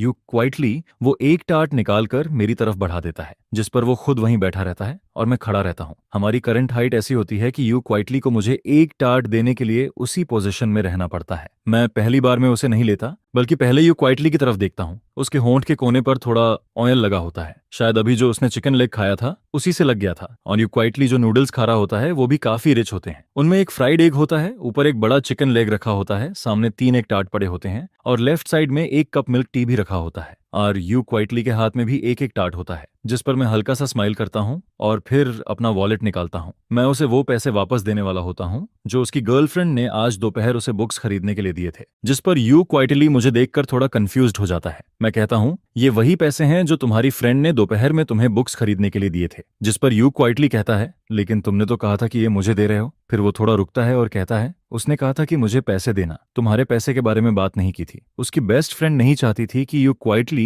किसी दूसरे आदमी से गिफ्ट एक्सेप्ट करे, लेकिन मैं ये इमेजिन भी नहीं कर सकता कि उसकी गर्लफ्रेंड के ना होने पर मैं यू क्वाइटली को कुछ दूं। जिस पर यू क्वाइटली ज्यादा नहीं सोचता, वो हल्का सा स्माइल करता है और फिर अपने हाथ में पकड़ा एक टार्ट सीधे अपने मुंह में डाल लेता है। इसके बाद वो एक टिश्यू निकालता है, अपने हाथों पर लगा ऑयल साफ करता है, फिर दोनों हाथों से पैसे लेता है और सीधे अपने वॉलेट में रख देता है। फ्री के 100 रुपए मिलते ही वो काफी खुश लगने लगता है। मैं फिर उसकी एक्सप्रेशन देखता हूँ, जिस पर यू क्वाइटली पैसे रखकर अचानक कुछ सोचने लगता है। फिर वो एक और एग टार्ट उठाता है, सामने रखे एग टार्ट के बॉक्स में से एक निकालता है और मेरी तरफ बढ़ा देता है। जैसे ही मैं ऊपर देखता हूँ, वो मुझे देने ही वाला होता है, लेकिन उसी वक्त वो नोटिस करता है कि मैं उसे देख रहा हूँ, जिस पर वो तुरंत अपना चेहरा थोड़ा नीचे कर लेता है, जल्दी से नजरें हटा लेता है और फिर क्वाइटली मुझे वो एग टार्ट पकड़ा देता है। मैं धीरे से कहता हूँ, थैंक यू। जिस पर यू क्वाइटली को अपने चेहरे पर हल्की गर्मी फील होने लगती है। अभी मैंने उसे जिस तरह देखा था वो उसे थोड़ा स्ट्रेंज लगता है और यही देखकर उसे दोपहर वाली बात याद आ जाती है। उसे याद आता है कि उसे कुछ दिन के लिए बाहर चले जाना चाहिए था, थोड़ा लाइमलाइट से दूर रहना चाहिए था और फिर वापस आना चाहिए था। लेकिन फिर वो अपने मन में कहता है, वाह क्या जेंटल टायरेंट है। वो बुक उसने नहीं लिखी थी। यू क्वाइटली ऐसा ओल्ड फैशन्ड लोगों को हुक करने वाला टॉर्चर टाइप चीजें नहीं लिखता। जिस पर यू क्वाइटली प्रिटेंड करता है कि उसे कोई फर्क नहीं पड़ता। वो फिर से नूडल्स खाना शुरू कर देता है। एक चॉपस्टिक नूडल्स उठाता है, फिर चिकन लेग का एक बाइट लेता है और फिर नूडल सूप की एक सिप लेता है। वो अभी उठने ही वाला होता है, लेकिन उसकी नजर अचानक मेरी तरफ चली जाती है, जिस पर वो तुरंत ऊपर देखता है और मुझे बुलाता है। असल में वो सोच रहा होता है कि मुझे कल खाने पर बाहर ले जाए, लेकिन वो मेरे साथ इतना फेमिलियर नहीं होता, इसलिए उसे समझ नहीं आता कि कैसे बोले। जिस पर मैं रुक जाता हूँ और उसकी तरफ देखकर पूछता हूँ, क्या हुआ? यू क्वाइटली कुछ देर तक मुझे देखता रहता है। उसे समझ नहीं आता कि कैसे बोले। आखिर में वो बस मेरे पास वाली चेयर की तरफ इशारा करता है और कहता है, तुम थोड़ी देर बैठ जाओ, रूम में वापस जाने की जल्दी मत करो, क्योंकि अभी सिर्फ हम दोनों ही यहाँ होते हैं, इसलिए उसके पास बात करने का चांस होता है। ऐसी चीजें किसी और पर नहीं छोड़ी जा सकती, क्योंकि उसे मेरी इच्छा भी कंसिडर करनी होती है। लेकिन यू क्वाइटली को ये नहीं पता होता कि मैं उसके साथ खाने पर जाने के लिए मानूंगा भी या नहीं, जिस पर मैं उसके पास जाकर बैठ जाता हूँ। लेकिन फिर भी यू क्वाइटली कुछ नहीं बोलता। मैं उसकी तरफ देखता हूँ और वो चिकन लेग का एक बाइट लेता है। फिर थोड़ी देर बाद वो ऊपर देखकर कहता है, तुम 1 मिनट वेट करो, मैं पहले थोड़ा सोच लूं। उसे पहले से इमेजिन करना होता है कि उसकी मॉम क्या कहेगी, तभी वो मुझे साथ ले जा पाएगा। जिस पर मैं उसकी तरफ एक फोर्स्ड स्माइल देता हूँ और कहता हूँ, कोई जल्दी नहीं है। असल में मैं बस पोलाइटली बोल रहा होता हूँ, लेकिन कौन जानता था कि यू क्वाइटली सच में जल्दी नहीं करेगा। वो एक बाइट नूडल्स का खाता है, फिर चिकन लेग खाता है, फिर मिल्क टी पीता है। जब वो खाता है तो उसका लुक बिल्कुल वैसा लगता है जैसे मैंने पहले जो छोटा ग्रे रैट पाला था। जिस पर मैं सोचने लगता हूँ, यू क्वाइटली का मतलब क्या है? क्या वो मुझे बस यहाँ बैठाकर खुद को खाते हुए दिखाना चाहता है? क्या वो जानबूझकर मुझे परेशान कर रहा है? मैं वैसे भी यहाँ बैठकर काफी ऑकवर्ड फील कर रहा होता हूँ। मुझे समझ नहीं आता कि क्या करूं। और तभी जब यू क्वाइटली फाइनली कुछ बोलने वाला होता है, मैं उससे पहले बोल देता हूँ, बाय द वे, तुम आज इतनी जल्दी वापस क्यों आ गए? क्या तुम्हें अपने फ्रेंड्स के साथ नहीं जाना था? वो पिछले कुछ दिनों से यहीं रह रहा होता है। अगर उसे जाना भी हो तो वो कल दिन में कभी भी जा सकता है। वो थोड़ा स्लीपी लग रहा होता है, हालांकि अभी भी ज्यादा देर नहीं हुई होती, लेकिन वो बाहर घूमकर आया होता है। आज वो अपनी गर्लफ्रेंड के साथ बाहर गया था और अलार्म क्लॉक की वजह से उसकी आंख 11 बजे के बाद खुली थी। अगर इसे किसी नॉर्मल इंसान के शेड्यूल में कन्वर्ट किया जाए तो यू क्वाइटली को रात के बीच में सोना चाहिए था और फिर बाहर खेलने जाना चाहिए था, जिस पर वो थोड़ा कंफ्यूज्ड हो जाता है। मैं बस सिर हिलाता हूँ, कुछ नहीं बोलता, और फिर मैं मन में सोचने लगता हूँ, यू क्वाइटली की बेस्ट फ्रेंड भी मुझे साथ खींचना चाहती थी।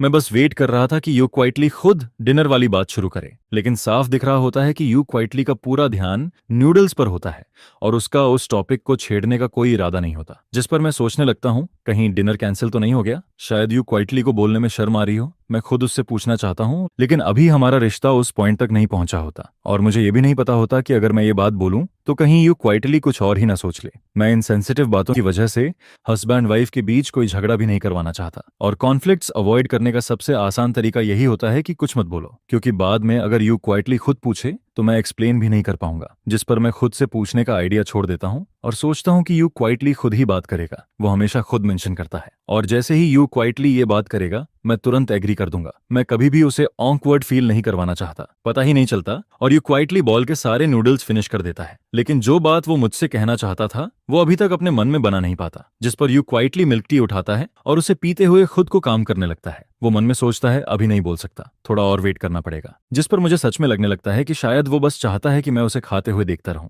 मैं देखता हूं कि यू क्वाइटली खाना खत्म कर चुका है, इसलिए मैं हल्का सा स्माइल करके पूछता हूं, तुम तो कुकिंग में अच्छे हो ना, फिर टेकआउट क्यों मंगाते हो? जिस पर यू क्वाइटली बहुत शॉर्ट में जवाब देता है, क्योंकि मैं लेजी हूं। खाना बनाने के बाद बर्तन भी धोने पड़ते हैं और उससे मेरी नींद खुल जाती है। उसकी बात सुनकर मैं कुछ देर के लिए रुक जाता हूँ। फिर थोड़ी देर बाद मैं कहता हूँ, लेकिन हर टाइम टेकआउट खाना भी सही नहीं है, हेल्थ के लिए अच्छा नहीं होता। जिस पर यू क्वाइटली बस सिर हिला देता है, लेकिन देखकर ही समझ आ जाता है कि उसने बात सुनी जरूर है पर मानी नहीं है। मैं भी ज्यादा कुछ नहीं कहता। आखिर यू क्वाइटली इतना बड़ा है कि उसे खुद डिसाइड करना चाहिए कि क्या सही है और क्या नहीं। जिस पर यू क्वाइटली नीचे बाउल में बचे सूप को देखता रहता है। वो काफी देर तक मन में सोचता रहता है और आखिर में हिम्मत करके मेरी तरफ देखता है। फिर वो धीरे से मेरा नाम लेता है। मैं उसकी तरफ देखता हूँ और पूछता हूँ, क्या हुआ? लेकिन यू क्वाइटली कुछ नहीं बोल पाता। वो बस मेरा चेहरा देखता रहता है और आखिर में जो बात उसे कहनी चाहिए थी वो फिर से अपने दिल में दबा देता है। फिर वो कहता है, कुछ नहीं, मैं डिशेस धोने जा रहा हूँ। इतना कहकर वो उठता है, नूडल बाउल उठाता है और किचन की तरफ चला जाता है। मैं उसकी पीठ को देखता रहता हूँ और मन में सोचता हूँ,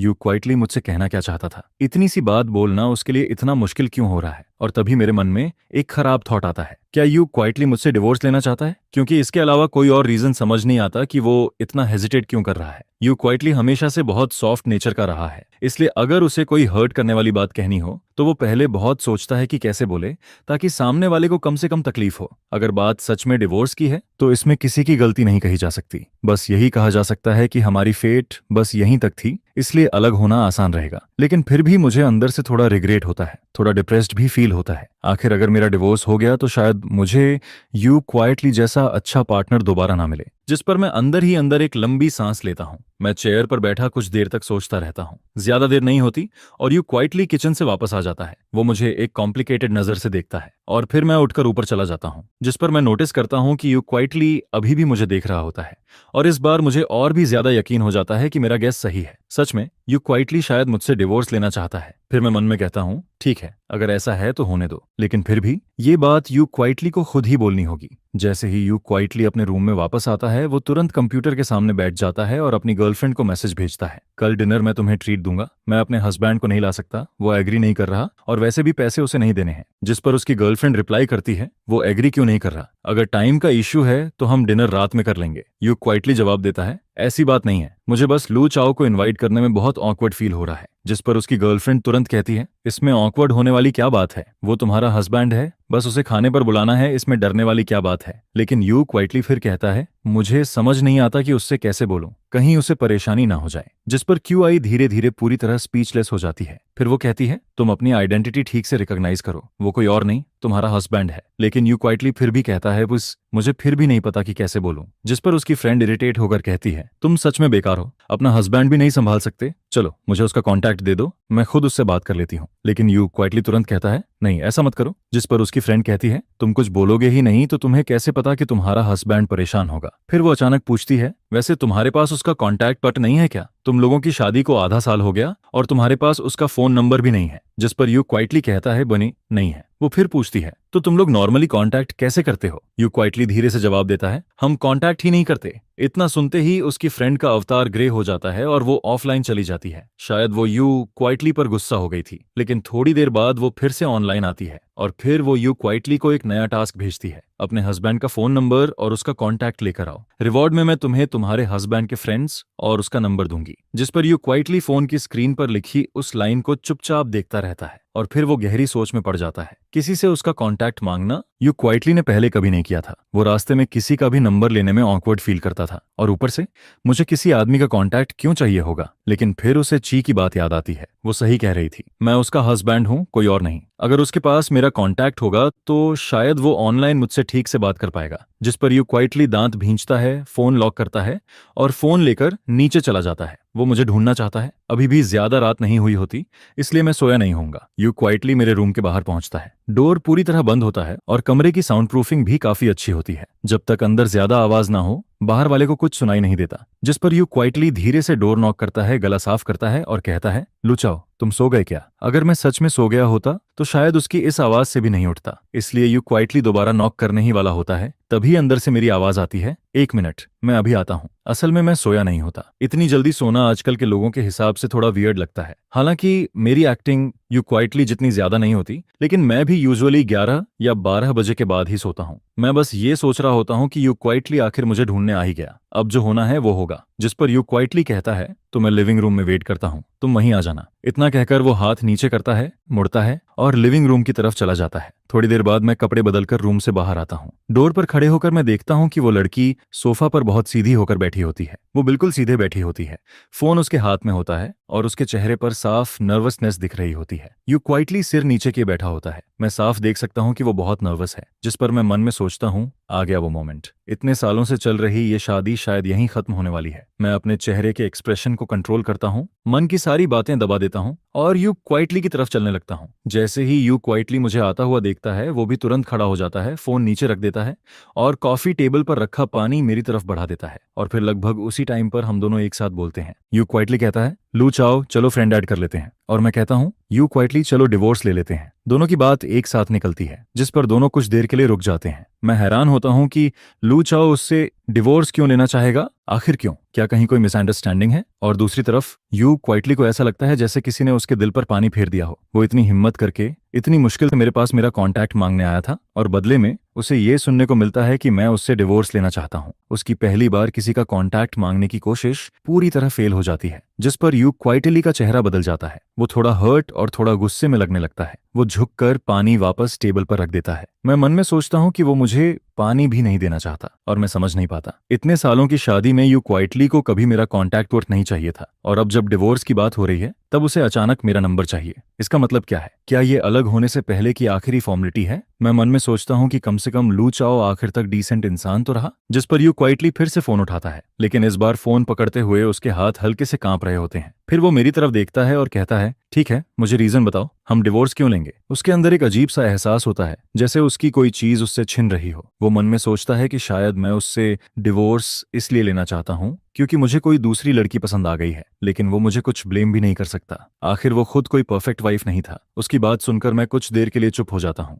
यू क्वाइटली मुझसे डिवोर्स का रीजन मांग रहा होता है, लेकिन डिवोर्स की बात तो वही चाहता था ना। क्या उसे वैसे नहीं करना चाहिए था जैसे पुराने टाइम के लोग करते थे, चुपचाप मुड़कर चले जाना और खुद ही डिवोर्स की बात करना। लेकिन अब वो मुझसे कह रहा होता है कि मैं डिवोर्स चाहता हूँ, अगर जाना है तो चले जाओ, मैं मना नहीं करूंगा। लेकिन ये बात मेरे सिर पर क्यों डाल रहे हो। इस टाइम यू क्वाइटली का रिएक्शन मेरे लिए अनएक्सपेक्टेड होता है, जिस पर मैं ज्यादा सोचने लगता हूँ। लेकिन फिर मुझे लगता है डिवोर्स के अलावा और क्या रीजन हो सकता है, और वो मुझसे कुछ और बात करने में इतना हेजिटेट भी क्यों करेगा। अगर बात पैसे की होती तो यू क्वाइटली जैसे नॉवेल पब्लिश करने वाले ऑथर के पास पैसों की कमी तो नहीं होती। फिर अचानक यू क्वाइटली धीरे से कहता है, मैंने कभी नहीं सोचा कि मैं तुमसे डिवोर्स लूंगा। अपने बारे में इतना मत सोचो और ब्लेम मेरे ऊपर मत डालो। उसकी बात सुनकर मुझे लगता है जैसे दुनिया खत्म होने वाली है। मुझे तो लगने लगता है कि थोड़ी देर में शायद मुझे उसके सामने घुटनों पर बैठकर माफी मांगनी पड़ेगी। मैं अंदर ही अंदर हल्का सा हंसता हूँ, लेकिन फिर भी मुझे लगता है कि कुछ गड़बड़ है। दूसरी तरफ यू क्वाइटली के अंदर अभी भी गुस्सा भरा होता है, जिस पर वो फिर पूछता है, तुमसे किसने कहा कि मैं डिवोर्स लेना चाहता हूँ। कौन ऐसी बेकार बातें कर रहा है, और जो इंसान डिवोर्स लेना चाहता है वो क्या ऐसा दिखता है। जैसे ही यू क्वाइटली ये कहता है, मैं तुरंत सिर नीचे कर लेता हूँ। मेरा रिएक्शन इतना फास्ट होता है कि यू क्वाइटली भी सरप्राइज हो जाता है। मैं जल्दी से कहता हूँ, नहीं, तुम्हारी वजह से नहीं, मेरी गलती थी। मैं सीधा अपनी गलती मान लेता हूँ, जिस पर यू क्वाइटली कुछ देर के लिए स्पीलेस हो जाता है। असल में वो मुझे थोड़ा डांटना चाहता था, लेकिन फिर उसे लगता है कि अभी हमारा रिश्ता इतना क्लोज नहीं है कि वो ऐसा करे, और फिर उसे और ज्यादा गुस्सा आने लगता है। लेकिन मैं इतनी जल्दी गलती मान लेता हूँ कि उसका सारा गुस्सा वहीं रुक जाता है, जैसे मैंने पहले ही तेज नाइफ से उसका अटैक रोक दिया हो। जब मैं देखता हूँ कि उसका चेहरा थोड़ा नॉर्मल हुआ है तो मैं जल्दी से एक्सप्लेन करता हूँ, तुम पहले मुझसे कुछ कहना चाहते थे, लेकिन तुम इतने ऑकवर्ड लग रहे थे, इसलिए तुम्हें लगा था कि मैं तुमसे डिवोर्स लेने वाला हूँ। लेकिन अभी तक भी मुझे समझ नहीं आता है कि यू क्वाइटली आखिर मुझसे क्या कहना चाहता है। जिस पर यू क्वाइटली चुपचाप अभी अभी डाला हुआ पानी का एक सिप लेता है ताकि अपने शौक को दबा सके, और साथ ही साथ यू क्वाइटली ये भी सोच रहा होता है कि उसे आगे क्या कहना चाहिए, क्योंकि यू क्वाइटली को लगता है कि अगर वो बहुत ज्यादा फियरस हो गया तो मैं डर जाऊंगी, और अगर वो बहुत सॉफ्ट हो गया तो मुझे लगेगा कि उसे आसानी से मनाया जा सकता है, जिस पर आगे कभी भी किसी भी सिचुएशन में मैं डिवोर्स फाइल कर सकती हूँ। इसी बीच मैं अचानक उससे पूछती हूँ, बहुत डरावना है, जिसे सुनकर यू क्वाइटली एकदम कंफ्यूज हो जाता है, जिस पर वह फिर से पानी पीता है और उसके बाद बहुत सीरियस होकर जवाब देता है, क्योंकि मैं गुस्से में था और मुझे अपना गुस्सा कम करने के लिए पानी चाहिए था। जिस पर मैं अपने पीछे की तरफ इशारा करती हूँ और कहती हूँ, तो मैं बेवजह ही टेंशन फ्री हो गई। अगर तुम्हें गुस्सा कम करना है तो तुम मेरे पास आ सकते हो, मेरे पास हनीस्कल है, अगर उससे टी बनाओगे तो वह सबसे अच्छा फायर कम करता है। यह सुनकर यू क्वाइटली थोड़ा ऊपर देखता है, फिर अपनी आंखें ब्लिंक करता है और उसके बाद हल्का सा मुस्कुराता है, लेकिन वह स्माइल बिल्कुल भी नॉर्मल नहीं लगती है, बल्कि एकदम ऐसी लगती है जैसे वह अंदर से टूट रहा हो। फिर वह पूछता है, तो जब तुम गुस्सा होती हो तब क्या तुम भी पानी पीकर ठीक हो जाती हो। जिसके जवाब में मैं सिर हिलाकर कहती हूँ, नहीं, मैं तुम्हारी तरह मैजिकल नहीं हूँ, लेकिन मैं सोकर ठीक हो जाती हूँ। एक रात की नींद के बाद मैं फिर गुस्सा नहीं रहती। यह सुनकर यू क्वाइटली कुछ देर के लिए बिल्कुल स्पीचलेस हो जाता है। फिर वह पानी पीता है, खुद को काम करता है और उसके बाद फिर से पूछता है, तो तुझे क्या तुम डिवोर्स चाहती हो। असल में यू क्वाइटली अभी मुझसे ठीक से बात करना चाहता है, लेकिन उसके लिए इतने लंबे वर्ड्स बोलना बहुत मुश्किल होता है। वह हमेशा से सोशल बातों में बहुत शय रहा है, जैसे पहले कॉलेज कैफेटेरिया में अगर उसके राइस में कुछ गंदा निकल आता था या कुछ कम होता था तो यू क्वाइटली कभी जाकर कंप्लेन नहीं करता था। वह या तो चुपचाप राइस फेंक देता था या फिर वैसे ही खा लेता था, और कभी कभी बहुत देर बाद मुझे पता चलता था, जिस पर मैं यू क्वाइटली को साथ लेकर स्टोर वाले से बात करने जाती थी। धीरे धीरे यू क्वाइटली को बहुत प्रोटेक्ट किया गया था। लोगों से जुड़ी हुई सारी मुश्किल बातें उसके लिए हमेशा किसी और ने संभाली थी, जिस पर अब यू क्वाइटली कहना चाहता है कि वह असल में बात करना चाहता है। अगर मैं सच में उससे डिवोर्स लेना चाहती हूँ तो वह मुझे रोकेगा नहीं, क्योंकि पिछले 6 महीनों में शादी के बाद से मैंने भी बहुत कुछ सहा था। एक तरफ मैं एक नॉर्मल मैरिज को निभा रही थी और दूसरी तरफ मैं अभी भी अपनी लॉयल्टी को बचाए हुए थी। लेकिन ये सारी बातें यू क्वाइटली के लिए बोलना बहुत मुश्किल होता है। उसे लगता है कि ऐसे थॉटफुल वर्ड्स उसके मुंह से निकलते ही नहीं है, ठीक वैसे ही जैसे वह कभी प्यार भरी बातें नहीं कह पाता है। इसलिए आखिर में वह सिर्फ इतना ही पूछता है, तो क्या तुम डिवोर्स चाहती हो। जिस पर मैं ड्राई लाफ करती हूँ और कहती हूँ, मैं ऑफ कोर्स नहीं, मैं जाना नहीं चाहती। अगर मेरा डिवोर्स हो गया तो मेरा फैमिली फिर से मुझे फोर्स करेगा, और अगली लड़की जिससे मेरी फैमिली मुझे मिलवाएगी वह शायद यू क्वाइटली से बेटर भी ना हो। और वैसे भी मुझे शादी पर इतना भरोसा नहीं है। अगर दो लोग एक दूसरे के साथ समहाउ एडजस्ट कर लें तो वही काफी है। इसके बाद मैं आगे कहती हूँ, लेकिन हमें दुनिया के एंड जैसा बिहेव करने की जरूरत नहीं है। हम बस सोल्जर्स की तरह पास रह सकते हैं, जिस पर मैं पूरा चॉइस यू क्वाइटली के हाथ में छोड़ देती हूँ। अगर यू क्वाइटली कहे कि वह साथ रहना चाहता है तो हम साथ रहेंगे, और अगर वह कहे कि उसे जाना है तो फिर हम अलग हो जाएंगे। मैं हुआगुओ माउंटेन वापस चली जाऊंगी और यू क्वाइटली वापस ल्यूशाहे चला जाएगा, और उसके बाद हम हमेशा के लिए अलग हो जाएंगे। यह सुनकर यू क्वाइटली के सिर में दर्द होने लगता है, क्योंकि वह समझ ही नहीं पाता कि मैं आखिर चाहती क्या हूं। उसे कैसे पता चले कि कौन सा आंसर मुझे खुश करेगा। अगर उसने कुछ ऐसा कह दिया जो मैं सुनना नहीं चाहती तो क्या मैं दुखी नहीं हो जाऊंगी। और यू क्वाइटली कभी भी ऐसा इंसान नहीं रहा जो खुद के लिए किसी दूसरे को हर्ट करे। जिस पर यू क्वाइटली फिर से चुप हो जाता है, वह कुछ भी नहीं कहता है, और मैं उसकी इस साइलेंस को बिल्कुल समझ नहीं पाती, क्योंकि मुझे यह समझ ही नहीं आता कि यू क्वाइटली जाना चाहता है या रुकना चाहता है। शायद यह अजीब सी मैरिज उसे पसंद नहीं है, जिस पर मैं अपने मन में फिर से साई करती हूँ। मुझे उस दिन की बात याद आती है जब जी सरनेम वाले ने यू क्वाइटली से पूछा था, तो तुम डिवोर्स चाहते हो, है ना? और तब यू क्वाइटली ने सोचा था कि अगर हम ऐसे ही चलते रहे तो हम दोनों को अलग हो जाना चाहिए, लेकिन अगर वह जाना नहीं चाहता तो वह साफ साफ क्यों नहीं कहता। इसी सोच के बीच यू क्वाइटली अचानक बोल पड़ता है, मैंने कहा ना मैं तुमसे डिवोर्स नहीं चाहता। ये सुनते ही मैं तुरंत कहती हूँ, अगर तुम नहीं जाना चाहते तो बस ये कह दो कि तुम नहीं जाना चाहते। ऐसे चुप रहोगे तो मुझे कैसे पता चलेगा कि तुम क्या सोच रहे हो। जिस पर यू क्वाइटली अपना सिर नीचे कर लेता है, फिर वह ग्लास में बचा हुआ बाकी पानी एक ही बार में पी जाता है, जिसे देखकर मैं कुछ देर के लिए स्टंड रह जाती हूँ, क्योंकि मुझे लगता है कि यू क्वाइटली शायद एक और ग्लास पानी पीकर आएगा ताकि फिर से मुझसे लड़ सके, लेकिन ऐसा नहीं होता। यू क्वाइटली उसके बाद कुछ भी नहीं कहता है, वह सिर्फ इतना कहता है, ठीक है मैं रूम में वापस जा रहा हूँ, आज मैंने तुम्हें अब डिस्टर्ब किया। और फिर यू क्वाइटली बिल्कुल वही करता है, वह दोनों पेपर कप्स उठाकर ट्रैश कैन में फेंक देता है, जिस पर वह धीरे धीरे स्टेयर्स पर कदम रखता है और ऊपर चला जाता है। उसे ऐसा नहीं करना चाहिए था। यू क्वाइटली को अपने दिल की सारी बातें कह देनी चाहिए थी। अगर वह नहीं बोलेगा तो मुझे कैसे पता चलेगा कि वह क्या सोच रहा है। लेकिन बात बीच में ही रुक जाती है। यू क्वाइटली आधे रास्ते में ही पीछे हट जाता है और उसके बाद सिर्फ एक ठीक है छोड़कर चला जाता है, जिस पर मुझे सिर्फ इतना फील होता है कि ये छोटी सी लड़की यू क्वाइटली अभी बहुत हर्ट है, जैसे वह अपनी सारी शिकायतें, अपना सारा दुख अपने अंदर ही दबा रहा है। नहीं, आज मुझे यू क्वाइटली से ठीक से बात करनी होगी। मुझे जानना है कि उसके दिमाग में आखिर चल क्या रहा है। जैसे ही मेरे मन में यह थॉट आता है, मैं तुरंत यू क्वाइटली का नाम लेकर उसे बुलाती हूँ, जिस पर यू क्वाइटली, जो स्टेयर्स पर आधा ऊपर जा चुका होता है, मेरी आवाज सुनते ही रुक जाता है और फिर पीछे मुड़कर मेरी तरफ देखता है। फिर भी क्या और कुछ है? यू क्वाइटली पूछता है। मैं कहती हूँ, नीचे आओ, मुझे तुमसे कुछ कहना है। जिस पर यू क्वाइटली फिर से मुड़ता है और हैंडरेल पकड़कर नीचे आने लगता है। मैं अब यू क्वाइटली के चेहरे को देखती हूँ, लेकिन उसके चेहरे पर मुझे ना गुस्सा दिखता है, ना कोई शिकायत फील होती है। फिर यू क्वाइटली नीचे आकर सोफा पर बैठता है। चाहे मैंने उसे बैठने को कहा हो या वह खुद बैठा हो, वह आखिर में सोफा पर बैठ ही जाता है। जिसके बाद मैं पहला सवाल पूछती हूँ, जब हम डिनर कर रहे थे तब तुमने कहा था कि तुम्हें मुझसे कुछ कहना है। अगर वो डिवोर्स की बात नहीं थी तो फिर क्या था? मुझे थोड़ा एरोगेंट फील होता है। पहला स्टेप ही सक्सेसफुल नहीं हुआ तो अब इसके बाद क्या करना चाहिए? जिस पर मैं देखती हूँ कि यू क्वाइटली कुछ नहीं बोलता है। मुझे बेचैनी होने लगती है और फिर से वही शुरू हो जाता है। नहीं, अगर तुम्हारे मन में कुछ है तो बोलो। तुम्हारे चेहरे को देखकर कोई कैसे समझेगा कि तुम क्या सोच रहे हो? यह कहते हुए मुझे थोड़ा डिप्रेस्ड भी फील होता है, क्योंकि दोपहर में मैंने उसे उसके बेस्ट फ्रेंड से बात करते हुए सुना था। शायद वह मुझे कोई बुक देना चाहता था। यह सुनकर मुझे लगा था कि यू क्वाइटली शायद काफी लाइवली पर्सनालिटी वाला होगा, लेकिन मेरे सामने आते ही यू क्वाइटली फिर से इंट्रोवर्ट बन जाता है। लेकिन कोई बात नहीं, मैं यू क्वाइटली को टाइम दूंगी, उसे सोचने दूंगी, सब कुछ क्लियर करने दूंगी और फिर आंसर देने दूंगी। जब दो लोग बात कर रहे होते हैं और सामने वाला मोबाइल फोन उठा ले तो वह बहुत रूड लगता है। इसलिए मैंने अपना मोबाइल नहीं देखा और यू क्वाइटली भी अपना मोबाइल नहीं देखता है, क्योंकि उसे भी पता है कि इस टाइम मोबाइल पकड़ना गलत लगेगा। इसलिए वो बस सीधा बैठा रहता है। लेकिन काफी देर तक ऐसे बैठे रहने के बाद यू क्वाइटली थोड़ा अनकंफर्टेबल फील करने लगता है, जिस पर मैं कुछ देर तक उसे देखती रहती हूँ। लेकिन यू क्वाइटली अभी भी कुछ बोलने के साइंस नहीं दिखाता है। तभी अचानक मुझे लगता है कि हम दोनों के बीच का रिश्ता कुछ अजीब हो गया है। मैं कहती हूँ, मुझे अभी तुम्हारे सामने वैसा फील हो रहा है जैसे कोई स्टूडेंट जिसे ऑफिस में बुलाया गया हो। यह सुनकर मैं खुद ही हल्का सा कंप्लेन करने वाले अंदाज में बोलती हूँ, जिस पर यू क्वाइटली हंस देता है और यह उसके तरफ से पहली रिएक्शन होती है। जैसे ही मैं उसे हंसते हुए देखती हूँ, मैं तुरंत मौका देखकर कहती हूँ, यू क्वाइटली, तुम्हें इतना सोचने की जरूरत नहीं है। तुम्हें बस सीधे बोलना चाहिए कि तुम डिवोर्स नहीं चाहते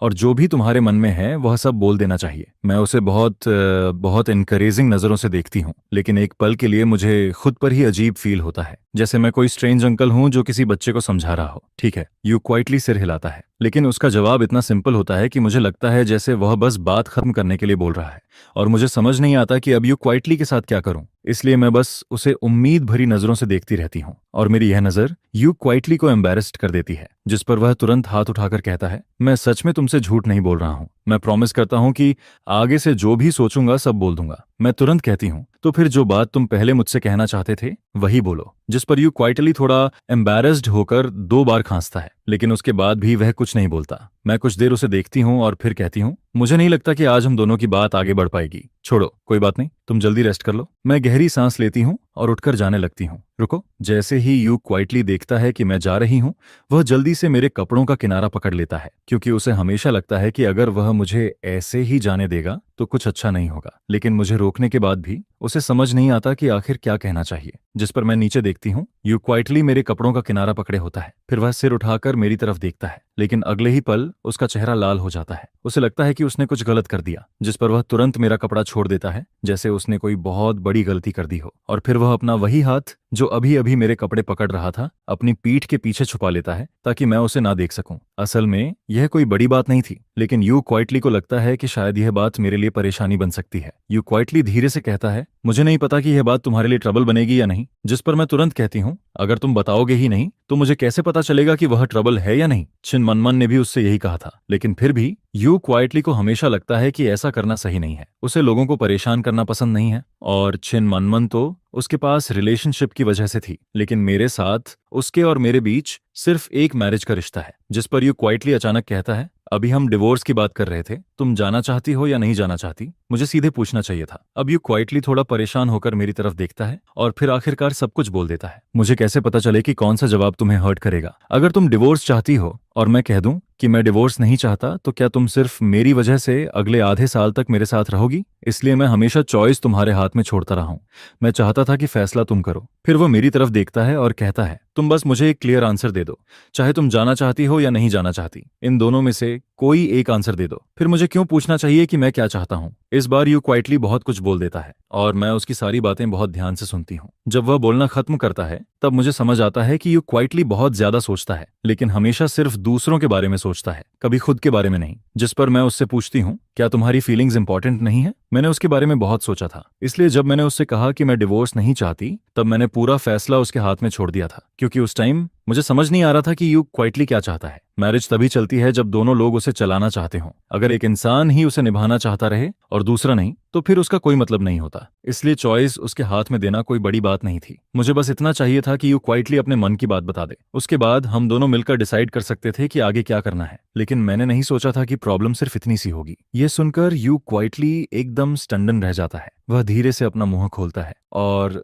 ऑफ कोर्स मेरे थॉट्स इंपॉर्टेंट हैं, लेकिन मैं इंपॉर्टेंट हूँ, फिर भी मैं पहले तुम्हारे थॉट्स की फिक्र करता हूँ। ये मैरिज आगे चल सकती है या नहीं, क्या उसका फैसला सिर्फ मैं कर सकता हूँ? मैं यू क्वाइटली को देखती हूँ और फिर कहती हूँ, लेकिन तुमसे पहले मैं पहले ही बोल चुकी हूँ कि मैं डिवोर्स नहीं चाहती। यह सुनकर यू क्वाइटली फिर से स्टंड रह जाता है। वह काफी देर तक चुप रहता है और फिर धीरे से कहता है, फिर मुझे कैसे पता चले कि तुम जो कह रही हो वो सच है? क्या पता तुम भी उन लोगों जैसी हो जो कुछ और सोचते हैं और कुछ और बोलते हैं। यह सुनकर मैं एकदम स्पीचलेस हो जाती हूँ। यू क्वाइटली जैसा इंसान बहुत ज्यादा सोचता है। मैं जो सोचती हूँ वही ऑनेस्टली बोल देती हूँ, लेकिन यू क्वाइटली अगर खुद कुछ बोलेगा ही नहीं, तो मुझे कैसे पता चलेगा कि उसके मन में क्या चल रहा है? मैं कुछ देर चुप रहती हूँ और फिर उससे पूछती हूँ, क्या तुम बाहर बाकी लोगों के लिए भी इतना सोचते हो? कैसे हो सकता है? यू क्वाइटली तुरंत मना कर देता है, लेकिन फिर वह खुद ही सोचने लगता है। फैमिली, रिलेटिव्स और फ्रेंड्स को छोड़कर बस स्लोली ही है, लेकिन उसका भी अलग है। मेरा स्लोली के साथ अच्छा रिलेशन है, इसलिए उसके साथ ये सब मैटर नहीं करता, और बाकी लोग, उनका मुझसे कोई लेना देना नहीं है। यू क्वाइटली थोड़ा हिलता है और फिर कहता है, मैं अपने रिलेशन की वजह से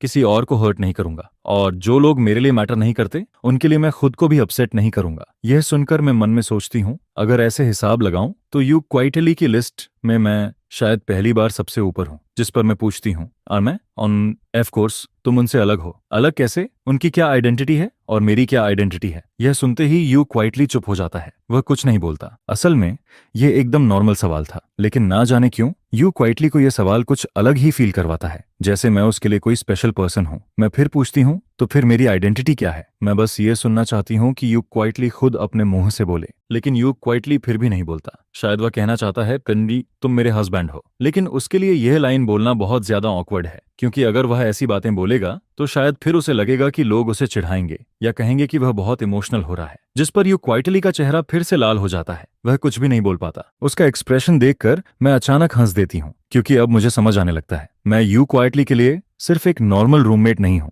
जो बस उसी घर में रहता है। हालांकि मेरे मन में यू क्वाइटली के लिए वैसे फीलिंग्स नहीं है, लेकिन फिर भी मेरे दिल में थोड़ा अच्छा फील होता है, बिल्कुल वैसे जैसे स्कूल के टाइम कोई लड़की मुझे पसंद करती थी। भले ही मैं उससे बात ना करता हूँ, लेकिन फिर भी अंदर से थोड़ा खुश फील होता है। और अब मुझे समझ आता है कि यू क्वाइटली मुझे अपने दिल में हस्बैंड मानता है, लेकिन कुछ चीजों में वह मुझे हस्बैंड की तरह ट्रीट नहीं करता। जैसे उसके मन में राइट्स और रिस्पॉन्सिबिलिटी बराबर नहीं है। उदाहरण के लिए यू क्वाइटली को हमेशा डर लगता है कि वह मुझे ट्रबल देगा। उसके मन में वह खुद मुझसे कुछ एक्सपेक्ट कर सकता है, लेकिन मुझे उससे कुछ एक्सपेक्ट नहीं करना चाहिए। यह सोचकर मुझे यू क्वाइटली के बारे में एक नई बात समझ आती है। वह बहुत जेंटल है, इतना जेंटल कि कभी कभी जरूरत से ज्यादा। अगर मैं उसकी जगह होता तो मैं इतना नहीं सोचता। जिस पर मैं हिम्मत करके धीरे से यू क्वाइटली के चेहरे को छूती हूँ। यू क्वाइटली पीछे नहीं हटता। वह बस अपनी आंखें उठाकर मेरी तरफ देखता है। उसकी आंखें बिल्कुल पानी जैसी लग रही होती हैं, जैसे उनमें पूरी ऑटम छिपी हुई हो। मैं उसके माथे के सामने आए हुए बाल हटाती हूँ और फिर कहती हूँ, अगर तुम्हें पता है कि मैं तुम्हारा हस्बैंड हूँ तो तुम्हें यह भी पता होना चाहिए कि छोटी छोटी बातों में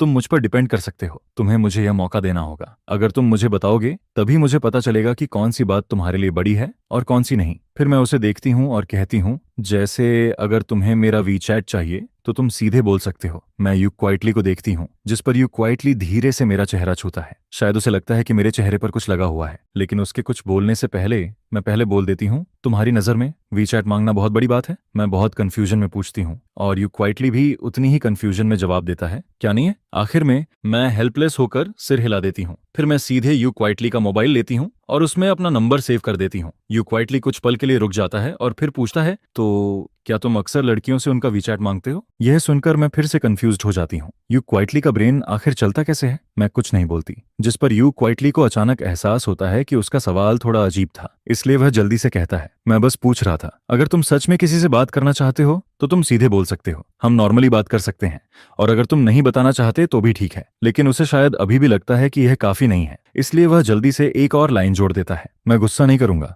यू क्वाइटली बहुत जेंटल टोन में ये कहता है, लेकिन मुझे यह सुनकर बिल्कुल अच्छा नहीं लगता, बल्कि ऐसा लगता है जैसे ये कोई डेंजरस लाइन हो, क्योंकि दुनिया में बहुत लोग कहते हैं कि वह गुस्सा नहीं होंगे, लेकिन असल में बाद में वही सबसे ज्यादा गुस्सा करते हैं। जिस पर मैं तुरंत कहती हूँ, कैसी बात कर रहे हो? मैं क्या वैसा इंसान लगता हूँ? यह सुनकर यू क्वाइटली हल्का सा सिर हिलाता है और मुझे लगता है कि अब वह नाराज नहीं है। मैं धीरे से हूं कहती हूँ और फिर टॉपिक बदलने का फैसला करती हूँ। तो तुम जो पहले मुझे कुछ बताना चाहते थे, क्या वह सिर्फ वीचैट जैसी छोटी सी बात पर? यू क्वाइटली अचानक से सेंसिटिव हो गया। शायद मुझे ऐसा सिर्फ फील हुआ हो, लेकिन उसकी बातों में मुझे थोड़ा सार्कास्टिक टोन सुनाई देता है। असल में ऐसा नहीं है कि मैं तुम्हें फोन पर बताऊंगा, क्योंकि इंटरनेट पर बोलना आसान लगता है। आखिर अगर वह बात सामने बोल सकता तो पहले ही बोल देता। लेकिन सच में मेरे और उसके बीच हर बात फेस टू फेस होना जरूरी नहीं है। जैसे जब मैं ऑफिस से घर लौटता हूँ तब वही टाइम होता है जब यू क्वाइटली उठता है। वह मुझे छोटे छोटे नोट्स छोड़ता है, जैसे लाइट्स बंद करना मत भूलना। अगर वह सामने बोलता और कहीं उससे कोई कॉन्फ्लिक्ट हो जाता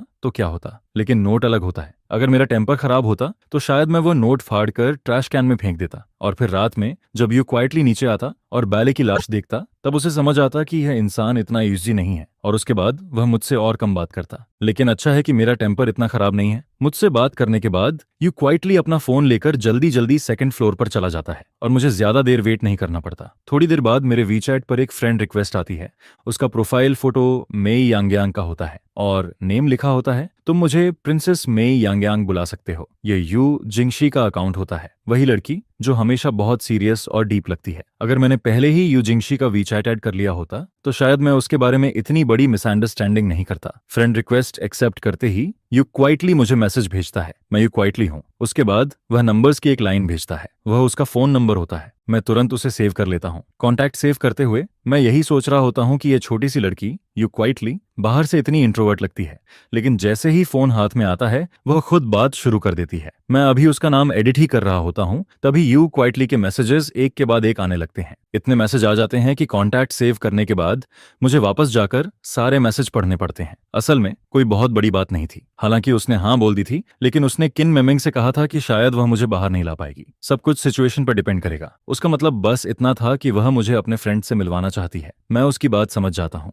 बिल्कुल वैसे ही जैसे मेरे फ्रेंड्स हमेशा कहते रहते हैं कि यू क्वाइटली को एक बार बाहर खाने पर लेकर आओ। अब चिन मिंगमिंग और यू क्वाइटली ने टाइम और जगह थोड़े से अलग अलग रख दी है और मुझे कहा है कि जो कन्वीनियंट लगे मैं चुन लूँ। जहां तक बिल की बात है, अगर मैं उनके साथ जाने के लिए रेडी हो जाऊं तो बाद में यू क्वाइटली मुझे पैसे ट्रांसफर कर देगा और फिर बिल मैं पे करूंगा, क्योंकि उसके हिसाब से उसके बेस्ट फ्रेंड के सामने उसका हस्बैंड बिल पे करे तो उसे अच्छा लगेगा। लेकिन यू क्वाइटली सच में मुझे बिल पे नहीं करने देगा। उसने पहले जो कहा था कि किन मैंगमैंग बिल देगी वह बस मजाक था। आखिर किन मैंगमैंग इतनी दूर से आई है, वह सच में उससे पैसे कैसे ले सकता है। यू क्वाइटली अपने मैसेज में एक एक करके सारी बातें समझाता जाता है और जब उसे लगता है कि जो कुछ कहना था वह सब कह दिया, तब वह आखिर में एक छोटा सा समरी मैसेज भेजता है, बस इतना ही, बाकी कुछ नहीं है। और उसके साथ वह एक सॉफ्ट सा इमोजी भी भेजता है। मैं शुरू से आखिर तक सारे मैसेज पढ़ता हूँ और फिर सोचता हूँ यह तो वही सब है जो मैंने पहले ही सुन लिया था। अब मैं सिर्फ इतना समझ सकता हूँ कि आगे से मुझे ये उम्मीद नहीं करनी चाहिए कि यू क्वाइटली खुद से आकर कुछ बोलेगा। मुझे खुद उससे पूछना होगा। अगर मैं उसका वेट करूंगा तो शायद अगले जन्म तक वेट करता रह जाऊंगा। मैं उसे बस एक ठीक है भेज देता हूँ। असल में यह कोई बड़ी बात नहीं थी जिस पर यू क्वाइटली तुरंत एक खुश वाला स्टिकर भेज देता है। मैं इमेजिन करता हूँ कि दूसरी तरफ यू क्वाइटली अपने फोन को देखकर उसी स्टिकर जैसी स्माइल कर रहा होगा और फिर मैं सोचने लगता हूँ जब यू क्वाइटली सच में हंसता होगा तो कैसा लगता होगा। मैं अपने होंठ दबाता हूँ और तभी अचानक मुझे कुछ याद आता है। मैं उसके एक पुराने मैसेज को ऊपर स्क्रॉल करके देखता हूँ। तुमने खुद कहा था कि यह कोई बड़ी बात नहीं है, फिर तुम इसे बोलने में इतना हेजिटेट क्यों कर रहे थे। इस बार यू क्वाइटली बहुत जल्दी रिप्लाई करता है, इंटरनेट पर यह बड़ी बात नहीं है। मैं पूछता हूँ क्यों, जिस पर यू क्वाइटली जवाब देता है क्योंकि इंटरनेट पर हम कपल हैं। मैं आगे कुछ और पूछना चाहता हूँ लेकिन उससे पहले ही यू क्वाइटली एक के बाद एक कई मैसेज भेज देता है। अपनी प्यारी वाइफ को किस करो, अपने हस्बैंड को चुपचाप आंसर दो आई लव यू, मुझे नोट्स भेजो और होटल जल्दी चूज करना मत भूलना। यह पढ़कर मैं एकदम स्टंड रह जाता हूँ। मेरा मन करता है कि अभी इसी वक्त ऊपर जाकर देखूं कि यू क्वाइटली आखिर फोन के सामने बैठकर यह सब कैसे टाइप कर रहा है। मैं फोन की स्क्रीन पर लिखे हुए 4 वर्ड्स को देखता रहता हूँ। अपने हस्बैंड को किस करो। कौन कहेगा कि यू क्वाइटली इतना सिंपल है। मैंने नहीं सोचा था कि इस छोटे से इंसान के 2 चेहरे होंगे। सेकंड फ्लोर पर मैसेज भेजने के बाद यू क्वाइटली वापस बेड पर चला जाता है और फिर कमरे का दरवाजा लॉक कर लेता है। अगर मैं अभी ऊपर चला जाऊं तो शायद बात अच्छी तरह खत्म नहीं होगी। अगर कल मैं उससे नहीं मिल पाया तो फिर रहने दो। इंटरनेट वाला यू क्वाइटली रियल लाइफ वाले यू क्वाइटली से बिल्कुल अलग है। मैं बेड पर लेटा रहता हूँ और अभी भी यही सोच रहा होता हूँ कि उसके कॉन्टैक्ट का नाम क्या रखूं। काफी देर सोचने के बाद मैं पहले उसका नाम क्वाइट रखता हूँ, फिर उसे बदलकर वाइफ कर देता हूँ। आखिर वह मेरी वाइफ ही तो है और जब यू क्वाइटली मुझे हस्बैंड बुला सकता है तो मैं उसे वाइफ क्यों नहीं बुला सकता। यह सोचकर मुझे थोड़ा अच्छा फील होता है। लेकिन कुछ देर बाद मैं फिर उसका नाम बदलकर वापस क्वाइट कर देता हूँ। अभी काफी रात बाकी है और मुझे अभी नींद नहीं आ रही, जिस पर मेरी नजर उस बुक पर पड़ती है। मैं गहरी सांस लेता हूँ और फिर सोचता हूँ नहीं, ये बुक अच्छी नहीं है। असल में बुक नहीं, यू क्वाइटली अच्छा है। और यू क्वाइटली का पेन नेम भी बहुत अलग है, सॉफ्ट स्ट्रॉबेरी क्राइंग बन। उस पेन नेम के नीचे साफ साफ एक लोगो बना हुआ होता है। हे भगवान, अगर मैंने इसे अपनी खुद की आंखों से नहीं देखा होता तो डुआन रेन कभी भी यू जिंगशियन को इस साइडोनिम से कनेक्ट नहीं करता।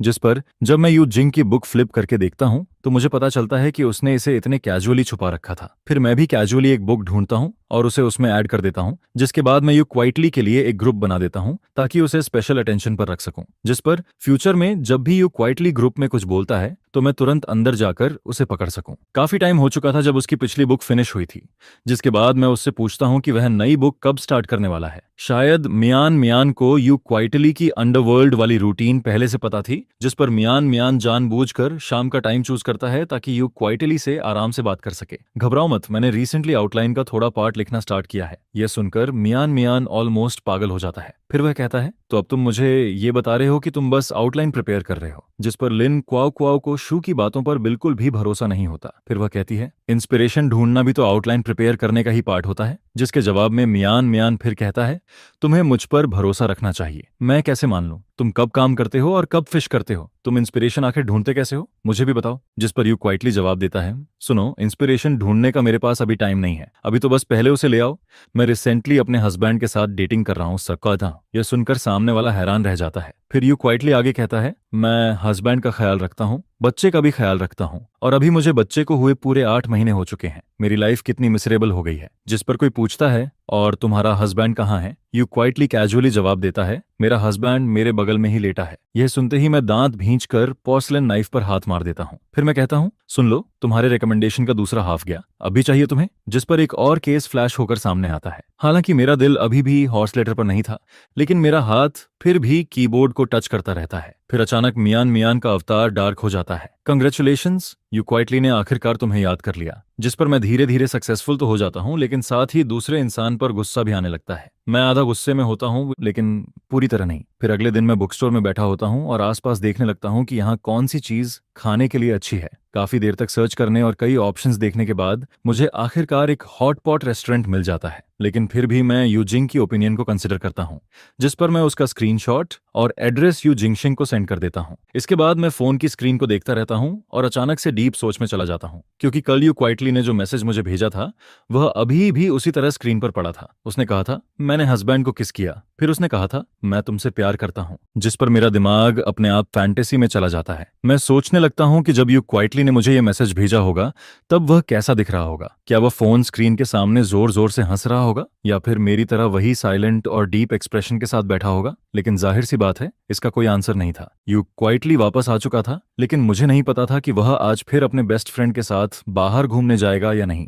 अगर वह बाहर जाता तो शायद उसे जल्दी उठना पड़ता, लेकिन उसके बुक ग्रुप में कल रात से लेकर आज तक यू क्वाइटली की एक भी आवाज नहीं आई थी। मैं दोपहर तक यू क्वाइटली के रिप्लाई का वेट करता रहता हूँ। फिर अचानक एक मैसेज आता है, हाँ तुम टाइम सेट कर दो। जिस पर मैं रिप्लाई करता हूँ, टाइम तो सेट है, तुम बस मुझे सीधे बता दो। उसी समय मुझे उसकी तरफ से कुछ नॉइजेज सुनाई देती है। फिर मैं पूछता हूँ, क्या तुम अभी बाहर हो। जिस पर यू क्वाइटली एक वॉइस भेजता है और मुझसे पूछता है, मैं अपने बेस्ट फ्रेंड के साथ ब्रेकफास्ट कर रहा हूँ। मैं कुछ देर के लिए चुप हो जाता हूँ, क्योंकि दोपहर के 12 बजे ब्रेकफास्ट करना थोड़ा अजीब था। लेकिन फिर मैं सोचता हूँ, छोड़ो, मुझे इन डिटेल्स से क्या लेना। यू क्वाइटली अगर 12 बजे ब्रेकफास्ट कर रहा है तो ये भी अपने आप में काफी बड़ी बात है। इसके थोड़ी देर बाद यू क्वाइटली मुझे एक और फोटो भेजता है, जिसमें एक बहुत सिंपल रामेन दिख रहा होता है। जिस पर जब मैं उसे ध्यान से देखता हूँ तो रियलाइज करता हूँ कि कल रात उसने जो नूडल्स खाए थे उनके मुकाबले ये काफी ज्यादा सिंपल और वेजिटेरियन लग रहे थे। कल वाले नूडल्स में जो बड़ा चिकन लेग था वह भी गायब था। जिस पर मैं क्वाइटली उसे एक रेड एनवेलप भेज देता हूँ और लिखता हूँ, जाकर कुछ अच्छा खा लो, खुद को इतना भूखा मत रखो कि तुम और पतले हो जाओ। यू क्वाइटली नूडल्स का एक बाइट लेते हुए मुझे वॉइस भेजता है, अगर मैं भूख से पतला हो गया तो तुम मुझे पकड़ोगे कैसे। तुम्हें तो वैसे भी मेरी बोन्स पकड़ने में अनकंफर्टेबल फील होगा,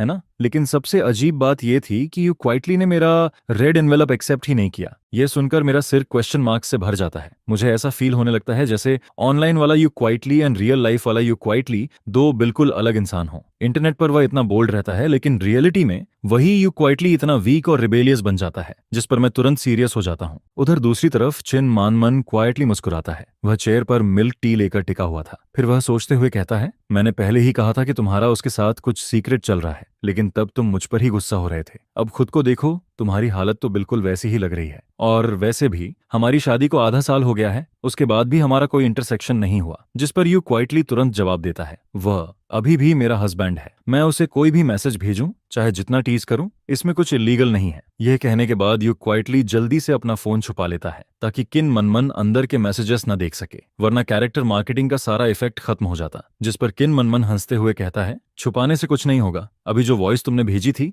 क्या तुम्हें लगता है मैंने नहीं सुनी। यू क्वाइटली फिर भी स्टबर्न बनकर कहता है, तो ऐसे प्रिटेंड करो जैसे तुमने कुछ सुना ही नहीं। जिसके तुरंत बाद यूजिंग का फोन फिर वाइब्रेट करता है। किन मनमन उसे देखकर टीजिंग टोन में कहता है, वाह, तुम्हारे लवर ने फिर मैसेज भेज दिया, जल्दी देखो ना। हालांकि यू जिंगशेन के दिमाग में ब्लैक लाइंस चल रही होती हैं, लेकिन फिर भी यू जिंगशेन चॉपस्टिक्स नीचे रखती है और पॉकेट से फोन निकालकर उसे ओपन करती है, क्योंकि इस बार मैंने सिर्फ एक ही मैसेज भेजा था। यू शांगशेंग, क्या तुम्हें किसी ने गोली मार दी है। कल से लेकर अब तक तुम बार बार यही कह रहे हो कि मुझे मैसेज भेजने वाला इंसान तुम हो। जिस पर यू क्वाइटली तुरंत टाइपिंग करना स्टार्ट करता है, हस्बैंड, तुमने मुझे गलत समझ लिया। चिन मनमान को बिना गेस किए ही समझ आ जाता है कि यू क्वाइटली ने जरूर फिर कोई शर्मनाक मैसेज भेजा होगा, क्योंकि टाइपिंग करते वक्त उसके चेहरे की स्मर्क साफ दिखाई दे रही थी। यह देखकर चिन मनमान को अचानक कुछ याद आता है। फिर वह इंकरेजिंग टोन में कहता है, क्वाइटली, तुम ये सब बातें इंटरनेट पर तो तुम कुछ भी बोल लेते हो, लेकिन सामने कैसे बोलोगे, है ना। जिस पर यू क्वाइटली कुछ देर तक चुप रहता है, फिर साइलेंटली अपना चेहरा छुपाता है, हल्का सा मुस्कुराता है और फिर फॉर्मली कहता है, मैं इतनी हिम्मत नहीं कर सकता। इंटरनेट पर बस थोड़ी बेगिंग कर लेता हूँ,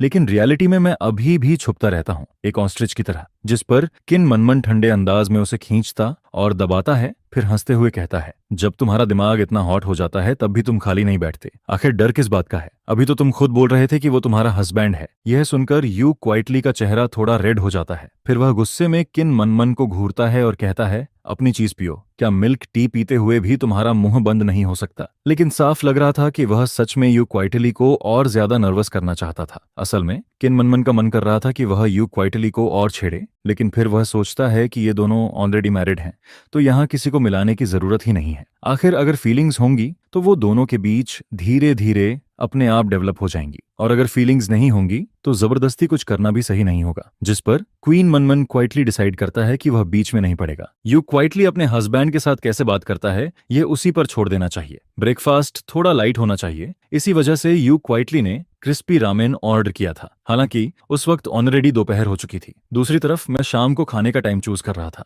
क्योंकि यू क्वाइटली अभी सिर्फ ब्रेकफास्ट कर रहा था और उसके बाद उसे अपने फ्रेंड के साथ थोड़ा घूमना भी था, जिस पर मुझे लगा कि शायद उसे बाद में भी कुछ खाना पड़ेगा, इसलिए मैं बहुत जल्दी का टाइम नहीं रख सकता था। काफी सोचने के बाद मैं यू क्वाइटली को टाइम भेजता हूँ, तो फिर रात के 9 बजे। अगर धीरे धीरे खाया जाए तो ज्यादा से ज्यादा 11 बजे तक खत्म हो जाएगा, और मॉडर्न सोसाइटी में रहने वाले इंसान के लिए इतनी देर से खाना कोई बहुत लेट भी नहीं होता। जिस पर यू क्वाइटली रिप्लाई करता है, ठीक है, रात 9 बजे हॉटपॉट रेस्टोरेंट में मिलते हैं। यू क्वाइटली को फील होता है कि यह पहली बार है जब वह मेरे साथ बाहर खाने जा रहा है, जिस पर उसे लगता है कि उसे थोड़ा और प्रॉपर्ली तैयार होना चाहिए। अभी सिर्फ 8 बजे थे। यू क्वाइटली किन मनमन से कार चलाने के लिए कहता है। वहां पहुंचने में लगभग 20 मिनट लगते हैं। अगर रास्ते में ट्रैफिक ना हो तो ज्यादा से ज्यादा आधा घंटा लगता। रास्ते में आसपास में एक साइड पर यू श्याओ मारू बेचने वाला स्टॉल दिखता है, जिस पर यू क्वाइटली कार से उतरता है और 3 पैकेट्स खरीद लेता है, साथ में 3 कप्स मिल्क टी भी। फिर वह कैजुअली पूछता है, क्या एक तुम्हारे लिए वापस ले चलूं? कार चलते हुए रास्ते में थोड़ा ट्रैफिक था, जिस पर किन मनमन चिन पर हाथ रखकर यू क्वाइटली से पूछता है, क्या तुमने कभी सोचा है कि फ्यूचर में अपने हस्बैंड के साथ डेट पर जाओगे? यू क्वाइटली कुछ देर चुप रहता है, फिर वीक आवाज में पूछता है, डेट पर क्यों जाऊं? मैं वैसे भी ज्यादा बाहर नहीं जाता। यह सुनकर किन मनमन कुछ देर के लिए स्ट्रेंजली साइलेंट हो जाता है, जैसे उसे उम्मीद ही नहीं थी कि यू क्वाइटली ऐसा जवाब देगा। उसे लगने लगता है कि शायद उसके दोस्त के दिमाग में सच में कुछ प्रॉब्लम है। जिस पर किन मनमन फिर पूछता है, तो फिर तुम मेरे साथ बाहर क्यों आए हो? यू क्वाइटली कैजुअली जवाब देता है, क्योंकि हम 2-3 साल से मिले नहीं थे। तुम्हारे साथ बाहर आकर पुरानी बातें याद कर सकता हूँ, लेकिन लू चाओ और मैं तो हर दिन मिलते हैं, हम हर दिन साथ रहते हैं, फिर हमें डेट पर जाने की क्या जरूरत है? यह सुनकर किन मनमन ऑलमोस्ट हार मान लेता है। फिर वह कहता है, घर और बाहर एक जैसे थोड़ी होते हैं। ये वैसे ही है जैसे लोग सिनेमा में मूवी देखने जाते हैं ताकि वहां का एटमॉस्फेयर फील कर सकें। जिस पर यू क्वाइटली तुरंत जवाब देता है, लेकिन मैं तो सिनेमा में भी मूवी देखने नहीं जाता, वहां मूवीज बस ज्यादा महंगी होती हैं। उसके अलावा कोई और फायदा है क्या? अगर लाइफ में स्पेशल इफेक्ट्स होते तो शायद इस वक्त किन मनमन के सिर पर हॉपलेस चमक रहा होता। फिर वह सीधा पूछता है, तो क्या तुम अपने हस्बैंड को पसंद करते हो? क्योंकि जब किसी को सच में पसंद करते हैं तो कई ऐसी बातें भी अपने आप समझ आने लगती हैं जो पहले समझ नहीं आती। जिस पर यू क्वाइटली कुछ नहीं बोलता। वह सीरियसली सोचने लगता है, क्योंकि उसका मेरे साथ ज्यादा कांटेक्ट नहीं रहा था, लेकिन वह इतना जरूर जानता था कि मेरे हस्बैंड होने की वजह से मेरे लिए उसके दिल में एक स्पेशल जगह है। वह रीजन एक्सप्लेन नहीं कर सकता था, लेकिन उसे पता था कि यह जगह अलग है। उसकी अपनी आइडेंटिटी में यू क्वाइटली बस मेरे साथ हाथ पकड़कर चलने तक की जगह रखता था। बाकी चीजों का उसके लिए ज्यादा मतलब नहीं था। फिर यू क्वाइटली धीरे से कहता है, ये पसंद नहीं है, ये बस रिस्पॉन्सिबिलिटी है। जिस पर किन मनमन मुस्कुराता है और कहता है, अगर तुमने ऑलरेडी डिसाइड कर लिया है कि तुम उसके साथ जिंदगी बिताओगे तो तुम्हें अपने लिए भी थोड़ा रास्ता बनाना होगा। तुम और लू चाओ ऐसे ही बस साथ नहीं रह सकते। तुम दोनों हस्बैंड वाइफ हो, कोई को-ऑपरेटिव रूममेट्स नहीं। तुम्हें कोशिश करनी चाहिए कि तुम उसे पसंद करो। अगर कर पाओ तो वही सबसे अच्छा होगा, चाहे उसका स्वभाव ब्राइट हो या फिर बिल्कुल आइस जैसा कोल्ड। तुम्हें अपने दिल में कुछ तो फील होना चाहिए। जिस पर यू क्वाइटली फिर चुप हो जाता है। कुछ देर बाद उसकी धीमी आवाज निकलती है, ये बात बहुत डेंजरस लग रही है। यू क्वाइटली और किन मनमन कार में 20 मिनट से ज्यादा फंसे हुए थे और अब टाइम 8:40 हो चुका था। जिस पर अचानक यू क्वाइटली को फील होता है कि शायद वह आज की मीटिंग के लिए लेट हो जाएगा। वह तुरंत अलर्ट हो जाता है, नहीं, अगर मैं लेट हो गया तो कितना एम्बैरेसिंग होगा। लेकिन किन मनमन काफी काम रहता है, क्योंकि ट्रैफिक जाम उसके हाथ में नहीं था। जिस पर यू क्वाइटली अचानक कहता है, नहीं, मुझे पहले कॉल करनी होगी। हालांकि अभी भी लेट नहीं हुआ था, लेकिन उसके लिए यह बिल्कुल वैसे था जैसे कॉलेज में एक दिन पहले लीव मांगनी पड़ती है, क्योंकि सिर्फ वही लीव काउंट होती है जो पहले से ली जाए। यह देखकर किन मनमन नोटिस करता है कि यू क्वाइटली फोन निकालकर नंबर डायल करने वाला है, जिस पर वह उसे काइंडली रिमाइंड करता है, आवाज थोड़ी सॉफ्ट रखना, ज्यादातर लड़कों को जेंटल लड़कियां पसंद आती हैं। चिन मनमन अभी बोल ही रहा था, तभी यू क्वाइटली के हाथ में पकड़े फोन से कॉल लग जाती है और बहुत जल्दी उसमें से मेरी आवाज आने लगती है। जैसे ही कॉल कनेक्ट होती है, किन मनमन अपनी आईब्रोज उठाता है, फिर चुप हो जाता है। वह कुछ नहीं बोलता, बस यू क्वाइटली को एनकरेजिंग नजरों से देखता रहता है। जिस पर यू क्वाइटली एक गहरी सांस लेता है। यू क्वाइटली सच में बहुत कावड़ था। लू चाओ, मैं इस बार सच में समझ जाता हूँ, इंटरनेट वाला यू क्वाइटली और रियल लाइफ वाला यू क्वाइटली दोनों बिल्कुल अलग इंसान हैं। अगर ये वीचैट पर होता तो शायद यू क्वाइटली आते ही मुझे हस्बैंड बुला देता, और ऑनेस्टली वह सुनने में काफी कूल लगता, लेकिन रियलिटी में यू क्वाइटली बहुत ज्यादा सोचता है। वह जो भी बोलता है उसके पहले हर वर्ड का रिजल्ट सोचता है। लगता है हमारी तरफ थोड़ा ट्रैफिक जाम है। यू क्वाइटली अभी अगला सेंटेंस बोलने ही वाला था, तभी उसके बगल में बैठे किन मनमन की आवाज सुनाई देती है। वह शायद किसी को वॉइस भेज रहा था, तुम्हें अब भी मेरे पास आने की शर्म नहीं है? तुमने मुझे इतना गुस्सा दिलाया, इतने दिन घर से बाहर रहे, और कल रात जाकर तुम्हें याद आया कि मुझे मनाना चाहिए, फिर भी तुमने मुझे ठीक से मनाया तक नहीं। दो बातें बोलकर उल्टा कह दिया कि तुम्हें सोना है। क्या कोई फियांसे ऐसा करता है? मैं बता रहा हूं, तुम मुझे खोने वाले हो, समझे? चिन मनमान का टोन बहुत फियर्स था, जिस पर उसके बगल में बैठा यू क्वाइटली थोड़ा घबरा जाता है, क्योंकि अमन ने अभी थोड़ी देर पहले ही उसे जेंटल रहने को कहा था। मुझे फोन के दूसरी तरफ से बहुत हैवी मर्मर सुनाई देता है। मैं एग्जैक्ट वर्ड्स नहीं सुन पाता, लेकिन इतना समझ आता है कि कोई किसी को डांट रहा है, जिस पर मैं पूछता हूं, उधर कौन किसी को डांट रहा है? यू क्वाइटली धीरे से जवाब देता है, मैं कार में हूं, किन मनमन किसी को समझा रहा है। मैं तुरंत कहता हूं, वो तुम्हें तो नहीं डांट रहा ना? जिस पर यू क्वाइटली जल्दी से बोलता है, नहीं, ऐसा कैसे हो सकता है? वह नॉर्मली बहुत जेंटल है, वह यूजुअली किसी को डांटता नहीं। यह सुनकर किन मनमन वॉइस भेजना बंद कर देता है। फिर वह टाइपिंग करना स्टार्ट करता है, लेकिन साफ दिख रहा था कि टाइपिंग करते हुए भी उसका गुस्सा कम नहीं हुआ था। मैं कुछ देर चुप रहता हूं, फिर धीरे से कहता हूं, ठीक है, ट्रैफिक जैम है तो कोई बात नहीं, आराम से आना, जल्दी मत करना, सेफ्टी का ध्यान रखना। जिसके बाद मैं वेटर से भी थोड़ा ऑकवर्ड होकर कहता हूं, सॉरी, मेरे दो फ्रेंड्स रास्ते में ट्रैफिक में फंसे हैं, शायद उन्हें आने में थोड़ा लेट हो जाएगा। 9:20 हो चुके थे, लेकिन यू क्वाइटली और किन मनमन अभी तक हॉटपॉट रेस्टोरेंट नहीं पहुंचे थे। फिर अचानक मेरे पास मैसेज आता है, हम पहुंच गए। जिस पर मैं तुरंत रिप्लाई करता हूं, तो फिर सीधे अंदर आ जाओ, मैं भी अभी आया हूं, वेटर अभी मेन्यू देकर गया है, तुम लोग आओ, फिर साथ में सूप बेस चूज करेंगे। इसके बाद मैं quietly table number you quietly को भेज देता हूं। फिर मैं आसपास की खाली टेबल्स को देखता हूं। अच्छी बात थी कि आज ज्यादा कस्टमर्स नहीं थे, वरना मैं इतनी देर तक यहाँ नहीं बैठ पाता। मैंने जानबूझकर कॉर्नर वाली टेबल चूज की थी, क्योंकि मैं रियल लाइफ वाले यू क्वाइटली को देखकर थोड़ा कंफर्टेबल फील करना चाहता था। जब यू क्वाइटली और किन मनमन अंदर आते हैं, तब मैं उनकी तरफ पीठ करके बैठा था। मेरे हाथ में अभी भी ईस्टर एग्स की छोटी सी बुलेटिन थी, जिसे मैं कैजुअली पलट रहा था। जैसे ही वे दोनों अंदर आते हैं, यू क्वाइटली बहुत धीरे से बोलता है, लूचाओ। जिस पर मैं पीछे मुड़कर उसे देखता हूँ। यू क्वाइटली बिल्कुल वैसा ही दिख रहा था जैसा मैंने इमेजिन किया था, बहुत शांत, बहुत सिंपल।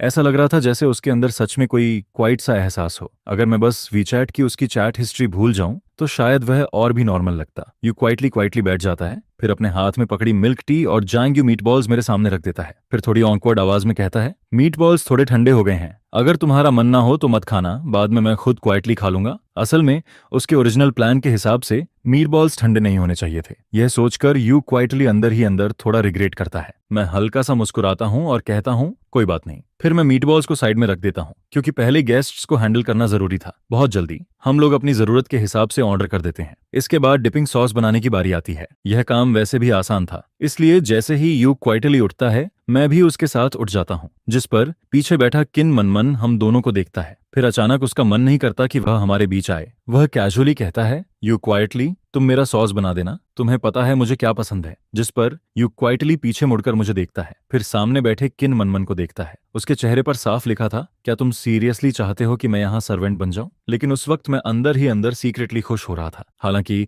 मेरे चेहरे पर कुछ नहीं दिख रहा था। यू क्वाइटली एक गहरी सांस लेता है, फिर सॉस टेबल के नीचे से 3 छोटे बॉल्स निकालता है। छोटे इंग्रेडिएंट्स रखने में आसानी हो, इसलिए वह अपने हाथ के 2 बॉल्स मुझे पकड़ा देता है। फिर कहता है, कोई भी काम हो लूचाओ, तुम हेल्प कर दो। मैं बॉल्स लेते हुए उसकी तरफ देखता हूँ, फिर हल्का सा हंसकर कहता हूँ, तुम तो हस्बैंड बोलने में बड़े स्मूथली थे, अब अचानक से नाम क्यों लेने लगे? यह सुनकर यू क्वाइटली के चेहरे पर सिर्फ 1 सेकंड के लिए अजीब सा एक्सप्रेशन आता है, लेकिन फिर वह तुरंत नॉर्मल हो जाता है। फिर बिना एक्सप्रेशन बदले कहता है, क्योंकि वह सब मेरा सेकंड पर्सनालिटी बोल रहा था। सेकंड पर्सनालिटी ने जो भी मैसेज भेजे, उनका मुझसे कोई रिलेशन नहीं है। मैं उसकी तरफ देखकर हंस देता हूँ। अगर ऐसा है तो फिर तुम ये भी बोल सकते हो कि तुम्हारा फोन खुद अपने आप मैसेज भेज रहा था, लेकिन अगर तुम्हें लगता है कि तुम्हारा ये रीजन वैलिड है तो ठीक है। यह सुनकर यू क्वाइटली पूरी तरह हेल्पलेस दिखने लगता है। फिर मैं उसे देखकर कहता हूँ, अब तुम थोड़े बोल्ड हो गए हो। जिस पर यू क्वाइटली तुरंत सेंसिटिव हो जाता है, लेकिन वह कुछ नहीं बोलता। इसी दौरान जब हम दोनों सॉस मिक्स कर रहे होते हैं, तभी हमारे ऑर्डर्ड डिशेस भी टेबल पर आ जाती हैं। अचानक यू क्वाइटली अपना सिर पकड़ लेता है, ओह,